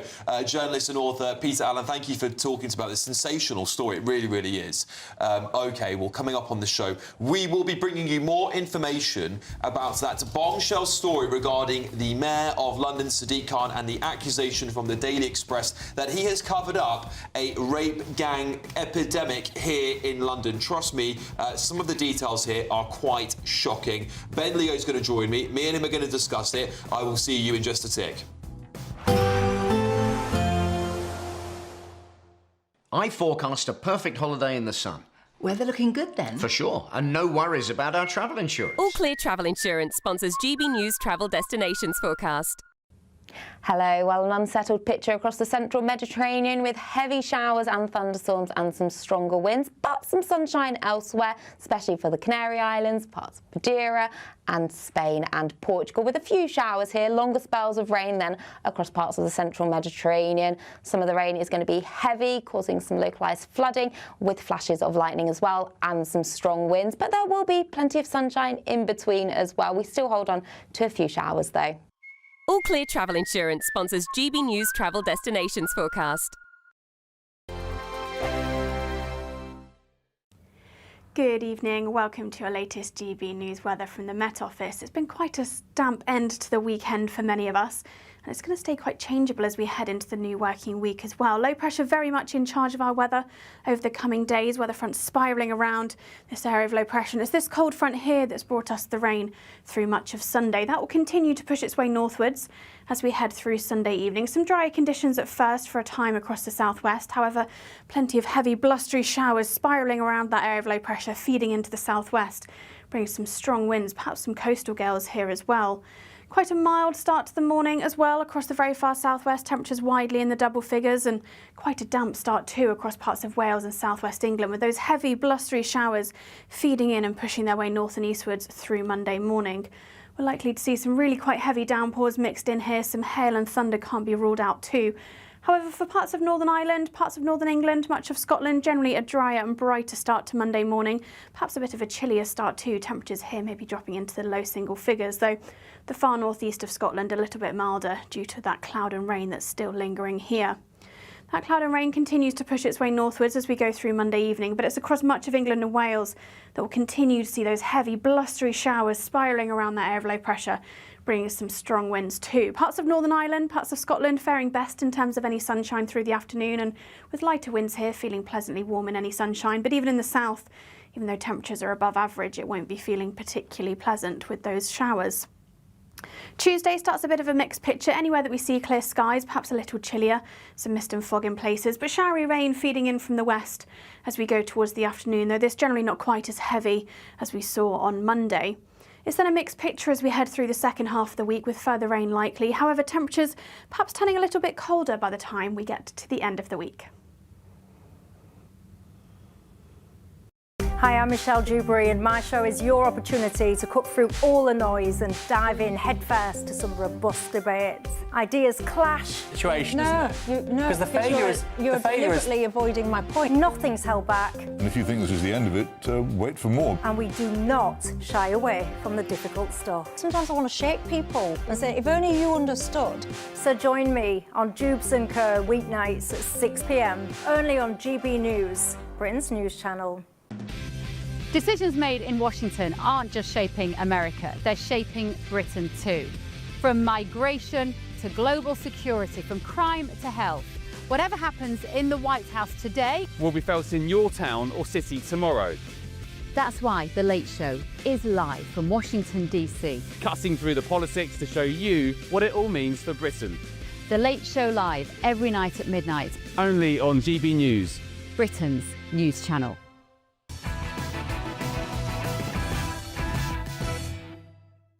Welcome back, everybody. Well, joining me now ahead of the Late Show live at midnight is GB News' very own Ben Leo. Ben, of course, here we are dominated by one front page on the Daily Express here about the Mayor of London being accused of being embroiled in a grooming gang cover-up. Obviously, I really want to know what you've got planned on your show as well. And what's your reaction to this initial headline here? Well, yes, massive story, Alex. I just wonder what President Trump would have to say about it. Of course, the president has been very, very vocal indeed about his good friend Sadiq Khan over the years, hasn't he? So I wonder what President Trump would have to say. I suspect maybe next week he'll be asked about it. Yeah, goodness me. I mean, it puts Sadiq Khan... That clip you played of Susan Hall confronting Khan in the London Assembly, I was absolutely stunned with... who's your lefty tonight? Is it Samuel? His reaction saying that Susan Hall should have been... Sebastian, sorry, should have been more specific in her question to Sadiq Khan. I've never heard a load of big hogwash in my life. Yeah, I mean, Sadiq Khan, first of all, I don't know who votes for Sadiq Khan. I've never met a single voter in London who's admitted to voting for Sadiq Khan. Somehow he scoops up millions and millions of votes. I mean, I don't know how he does it, but yeah, big questions to answer, and maybe it could prove his downfall. It's a shocking story, and as I said, I'm looking forward to seeing what President Trump has to say about it next week if somebody dares ask him. Maybe I'll ask him. Bev's off next week, so it's just me in the hot seat, so I've got full control. Yeah, let's do it. Let's go and ask President Trump what he thinks of it, and I'll let you know next week. That would be great, Ben. I would love to see that. I would love to see what President Trump thinks. And of course, as you said, they've got that infamous rivalry. What else has been going on in America, Ben?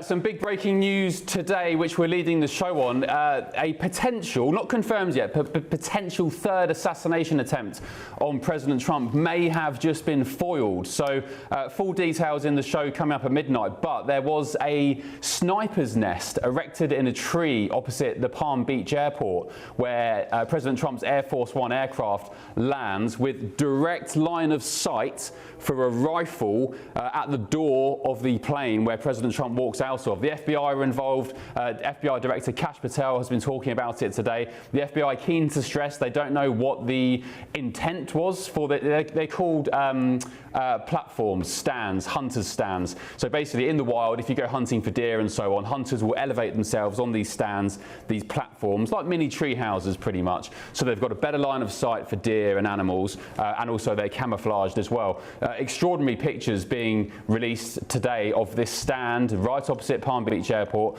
and the concern is that this was potentially, again unconfirmed, maybe a third assassination attempt on President Trump being lined up. Of course, we have the guy who's just been banged up for a considerable amount of time for the Palm Beach golf course attempts, the guy who was hiding in bushes armed with rifles. And it was more than a year ago in Butler, Pennsylvania, when President Trump, of course, escaped with his life due to that. I mean, it was a miraculous turn of the head where the bullet grazed his ear. Charlie Kirk assassinated last month as well. And I fear now, off the back of this, I fear for the safety of the likes of Nigel Farage. Reform, of course, leading every poll going for the past 10 months. What would happen to Farage? What would the temperature be like? What would the rhetoric be like a year out from a general election, say in the elections in 2029? Say in 2028, if Reform are still smashing every poll going, I would really fear for the safety of Nigel Farage, especially off the back of reports earlier this month that Farage's publicly funded security detail had been slashed by 75% by parliamentary authorities. Again, no explanation as to why that was done, but Farage already having to pay for his own private security now. Why you'd strip him of his publicly funded security when we know what kind of a threat he faces? I mean, not just Nigel Farage, anybody to the right of centre, seemingly these days, has threats on their lives. Alex, it was only you and I, was it last week, a few days ago, I alerted you to that tweet, that death threat on X. So, yeah, President Trump, potential third assassination attempt, unconfirmed, but yeah, big breaking news stateside.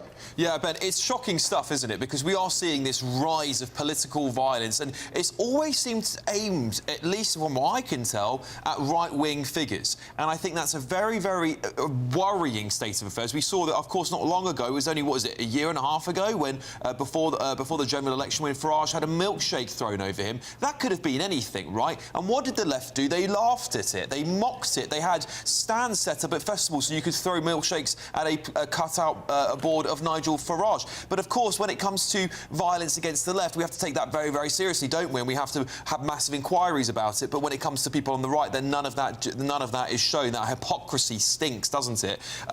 What else has been going on in America? Are we expecting to hear more from Trump? Because I was reading today, Ben, that Donald Trump is allegedly telling Kiev that they must give into this deal with Putin or be destroyed. I think that's on the front page of The Independent. What do you make of that? Is it all hogwash? Well, it's funny, isn't it? We kind of maybe saw a turning of the tide with President Trump's administration and Zelensky in Ukraine. They were kind of after the barrage Zelensky got in the Oval Office in January.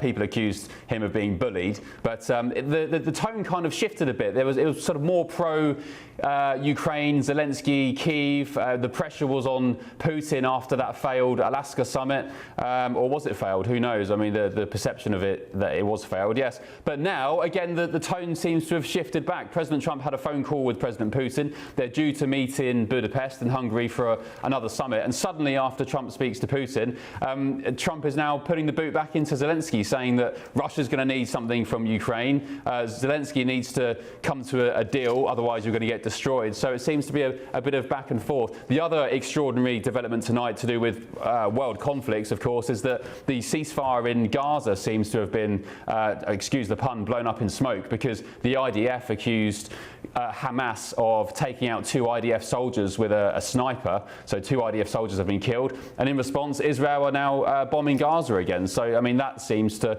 the peace in the Middle East seems to have been, gone up in smoke after, what was it, a week, 2 weeks? Very, very short-lived indeed, Ben. I think this is why it's so important that the Late Show Live is here, because British people at the moment, we're on this knife's edge, aren't we? And I was saying this earlier on to the former NATO commander Chris Parry, who's brilliant historian and a brilliant man. It feels like we're on the verge of World War III. And I feel, Ben, I don't know what the message would be, and this is another thing I'd love for you to ask Donald Trump if you get the chance. What kind of influence does Keir Starmer actually have when it comes to foreign affairs? Because it seems to me like we had that back turn not that long ago on the world stage, massively humiliating for the Prime Minister. But it just seems to me that we're just so insignificant. If World War III happens, we're just going to have to go along with it, mate. Well, I think, wasn't there a stat recently saying that we've had more small boat migrants in the last 2 years than we do serving personnel in the British Army? So that says it all. I'm not sure how many aircraft carriers are in use at the moment, but how much influence do we have? Look, I mean, I'd like to think we have some influence. We have soft power with the likes of the monarchy and so on, but in terms of physical military might, I don't know. I'm not a military expert, but we had the Israeli ambassador, the US ambassador to Israel, Mike Huckabee, saying that the UK was deluded for thinking we had any part to play in the Gaza ceasefire. You had the Secretary of State, Marco Rubio, pretty much saying that Keir Starmer, by recognising Palestine as a state, had hindered that peace process, emboldened Hamas, because of course Hamas said that one of the fruits of October the 7th was Palestine being recognised as a state.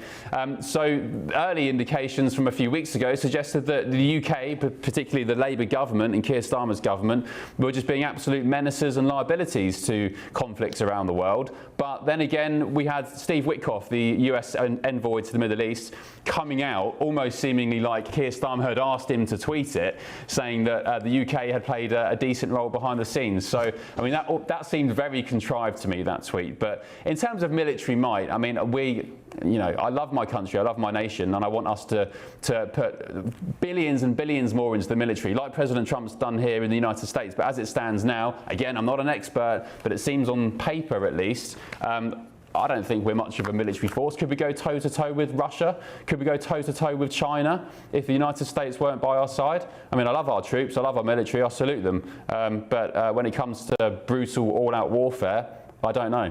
I certainly concur with you there, Ben. Listen, I can't wait to watch The Late Show live tonight. I know it's going to be a bombshell show. There's so much to dig into with what's going on around the world. And, of course, we'd love to hear more of your thoughts on all of these breaking stories here tonight. Ben Leo there on The Late Show Live. We look forward to watching very soon. Thank you, Ben.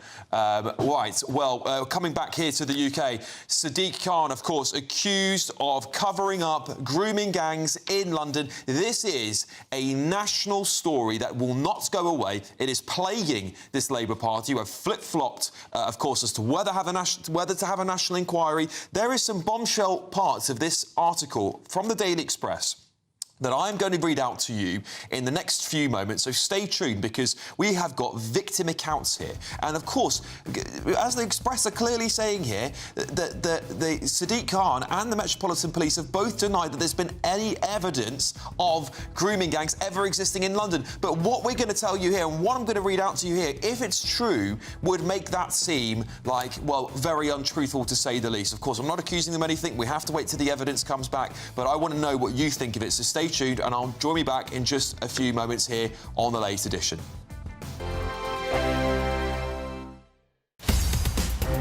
In the GB newsroom, we bring you the news as it happens. With our team of dedicated journalists across the UK, we're ready to keep you up to date with what's happening every half an hour, every single day. Bulletins here on GB News, the People's Channel, Britain's news channel. Decisions made in Washington aren't just shaping America, they're shaping Britain too. From migration to global security, from crime to health. Whatever happens in the White House today will be felt in your town or city tomorrow. That's why The Late Show is live from Washington, D.C. Cutting through the politics to show you what it all means for Britain. The Late Show live every night at midnight. Only on GB News, Britain's news channel. Bold. They are under no illusion. Brave. Are you a human trafficker? Boundless. I've had enough of the nonsense, and I'm not afraid to say it. Don't get this on the BBC. Every weeknight, I tear through the headlines. The smell of gasoline. Should we be worried about it? From Westminster madness to cultural war chaos. What I'm going to do now is they are throwing things out the car as we speak. Get ready, Britain. Here we go. Patrick Christie tonight, weeknights from 9 p.m, only on GB News, Britain's news channel.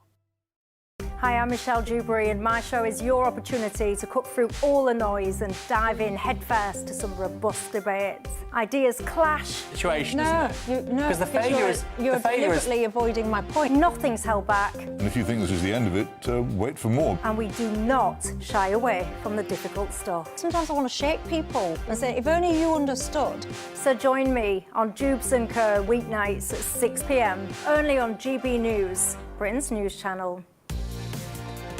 Mornings don't have to be tiresome, especially if you have the right company. Wake up to news as it happens, opinion and debate, and of course, a little bit of entertainment too. Because when the kettle's on, we're on. That's Breakfast on GB News, a show worth waking up for. Every morning from 6 a.m. Only on the People's Channel, Britain's news channel. We'll spread the news, you spread the word. Join me, Nana Akweer, for an informative, interactive news programme with a difference. It's fun. No, he didn't say that, though. I'm so surprised. I think there's an element of truth to that. Join me from 3 p.m. every weekend, only on GB News, Britain's news channel. Britain was once the envy of the world. But look around. A nation that no longer knows what it is or where it's going. A country that's broken. How do we fix Britain? How do we bring it back? Friday night with Matt Goodwin at 8 p.m. Only on GB News.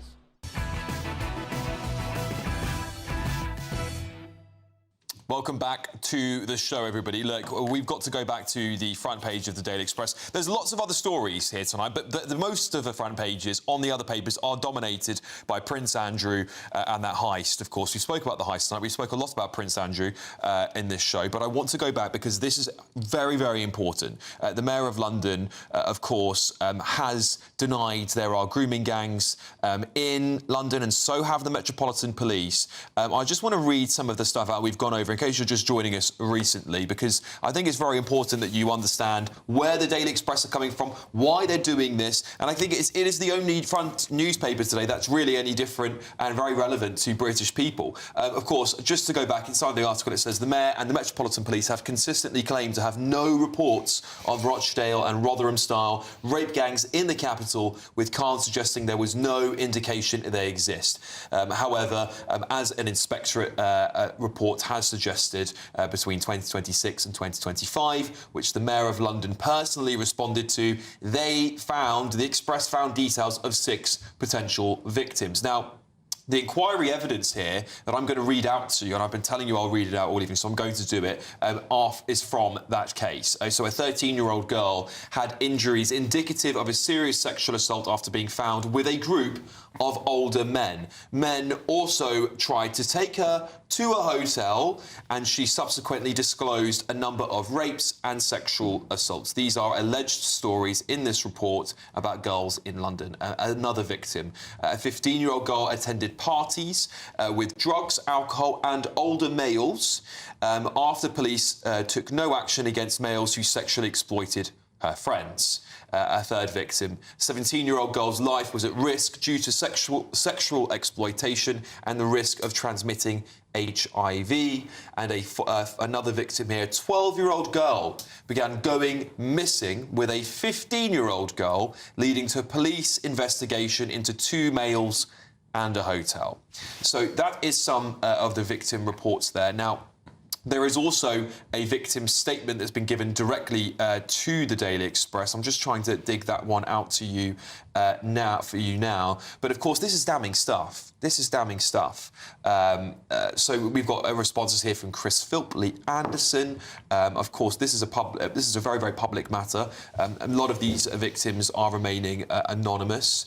Of course, here we go. Let's see if I can find this here. A Met Police spokesperson has also said they understand the very real concern the public have around so-called grooming gangs and treat all allegations of sexual assaults and offences and exploitation very seriously.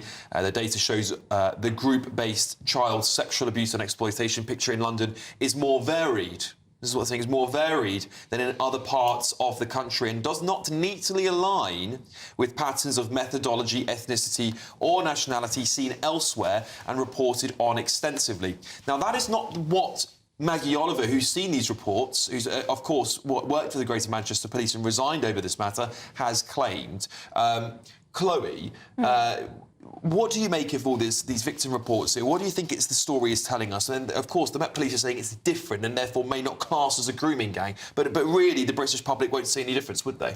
Well, I mean, regardless of how you define it, and regardless of who exactly is perpetrating these crimes, if these, if those details you've read out, if they are true, that is absolutely harrowing, and Sadiq Khan should be taking it absolutely seriously. I mean, when you read those details out, Alex, that makes my stomach turn, and I would like to think that any human being with a moral compass would feel the same, but I feel like with Sadiq Khan that is not the case. He was completely blasé when Susan Hall questioned him about the grooming gangs, and what we're hearing in the Express is they are accusing him of reading those reports and then going on to say we have no indication of there being grooming gangs in London. That is despicable, in my opinion. Sebastian, can I just read to you what the victim allegedly told the Daily Express? They've remained anonymous, but they were outraged. They said Khan and the Met Commissioners' continued denials of the trauma suffered by grooming gang survivors is gaslighting the survivors of some of the most unimaginably awful crimes by two of London's most powerful men. They should be ashamed. It's shocking that all of this evidence is on public record and that there is recognition that the issue of grooming gangs exists in London. For a mayor who positions himself as an ambassador for violence against women and girls justice, why would he so blatantly block the voices of these women survivors from speaking? What do you make of that statement? Yeah, look, I agree with Chloe that those accounts of those attacks were horrible and awful to listen to, and I want to see those women believed, and I want to see the attackers face justice. We're in a bit of a holding pattern on this story at the moment because it's been published now, and we've got to push it forward. I want to hear from the mayor. We need to know his side of the story to this, really. Before we have that, it's really hard to say anything else. Yeah, well, Susan Hall has tried. I mean, he didn't answer the question, but Paul, very briefly from you, response to that victim's statement. Yeah, harrowing stuff. And as someone who's read the transcripts from previous trials, I can tell you that underpinning those sort of rather banal statements are some horrific, terribly horrific things that have gone on and would have gone on in those stories. So my heart goes out to them. We need to do everything. I don't care who perpetrated the crimes, whoever it was, need to be dealt with correctly. Thank you very much to the panel. Thank you all for joining me tonight. I know it's been a bit of a jam-packed show. GB News has approached the Mayor's office for comments. A spokesperson for the Mayor of London told the Daily Express this. The Mayor has always been clear that the safety of Londoners is his top priority, and nowhere is this truer than in the safeguarding of children. OK, well, there you go. You've heard it from me. You've heard it from the panel.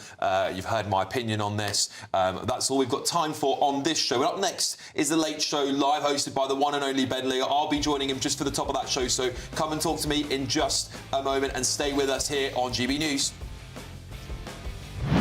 Yes, I'm back, and what a day to return. Big breaking news in the United States this evening. Have the feds this side of the pond just uncovered a third potential assassination attempt on President Trump? And what does it mean for the likes of Nigel Farage and Reform UK? Also, all the latest on Sadiq Khan's grooming gang scandal alleged cover-up. Big show coming up. I'll see you in just a few minutes. There's 2 weeks remaining in our latest, greatest giveaway. You could be in the driving seat of this Benamar Primera motorhome. This luxurious home from home comes with all the mod cons. Plus, you can use it with your current driving licence. We'll also boost your bank account with a whopping £30,000 in tax-free cash to spend on anything you like. It only takes one entry to become a winner. For another chance to win, text WIN to 63225. One entry costs £2.50 plus one standard network rate message. Or text BONUS to 63225. 5 entries cost £5 plus one standard network rate message. Go to gbnews.com/win. Entries start at £2.50. Call 0903 686 3232. Calls cost £2.50 plus your network access charge. Or post your name and number to GB16 PO Box 8690 Derby DE1 9TT. UK only. Entrance must be 18 or over. Lines close at 4 p.m. on the 31st of October. Please check the closing time if listening or watching on demand. Exciting news. Every Friday, my Patrick Christie's Tonight Show is going to have a twist to it. We're welcoming some special guests. You. That's right, on Fridays I'm going to be doing my show in front of a live studio audience because this show is about you and what you have to say. It's going to be the same big debates, same big topics, same big opinions, but every Friday night at 9 p.m. you are invited to come on down to Patrick Christie's Tonight to be a part of the action. Only on GB News, the People's Channel, Britain's news channel. Decisions made in Washington aren't just shaping America, they're shaping Britain too. From migration to global security, from crime to health, Whatever happens in the White House today will be felt in your town or city tomorrow. That's why The Late Show is live from Washington, D.C. Cutting through the politics to show you what it all means for Britain. The Late Show live every night at midnight. Only on GB News, Britain's news channel. Westminster, the ultimate clique. And you're fighting like rats in a sack. But here on the Camilla Tominey Show, we ask the questions the establishment media is too scared to ask. OK, let me ask you a straight question, because I know you're a straight-talking politician. Whether it's net zero, illegal immigration or law and order, nothing is off limits. You had the power then. Yeah, and now you've lost it. That's the Camilla Tominey Show, a politics show that's fearless. But no, let me finish my question if you don't mind, because it is my show. Sundays at 9:30, only on GB News, the People's Channel, Britain's news channel. At GB News, we love to hear from you, our loyal community. So drop us a line at gbnews.com/yoursay. There, you can talk to each other and also to the presenters live on air. gbnews.com/yoursay, because GB News is your channel, Britain's news channel. Hi, I'm Michelle Dewberry, and my show is your opportunity to cut through all the noise and dive in headfirst to some robust debates. Ideas clash. Situation, no, isn't it? Because the failure is you're deliberately avoiding my point. Nothing's held back, And if you think this is the end of it, wait for more. and we do not shy away from the difficult stuff. Sometimes I want to shake people and say, if only you understood. So join me on Jubes & Co. weeknights at 6 p.m. only on GB News, Britain's news channel. From the school run to the home run, watch a new show for all of Britain. He can say whatever he wants. A straight-talking show where all voices are heard. And, you know, when are we going to stop talking about smashing the gangs and actually do it? With the stories that matter from every part of our country. There's a bit of a crash landing there for your Chancellor. Bold, fearless and standing up for you. That's me, Martin Daubney, 3 p.m. till 6 p.m, weekdays, here only on GB News. The People's Channel, Britain's news channel.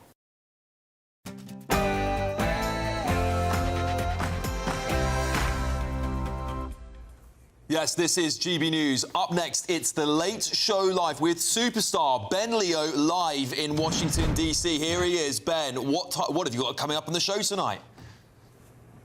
Alex, good evening. Some breaking news this side of the pond, which I think has massive ramifications for the UK. The feds here, the FBI, the Secret Service, have potentially uncovered what could be a third assassination attempt on President Donald Trump.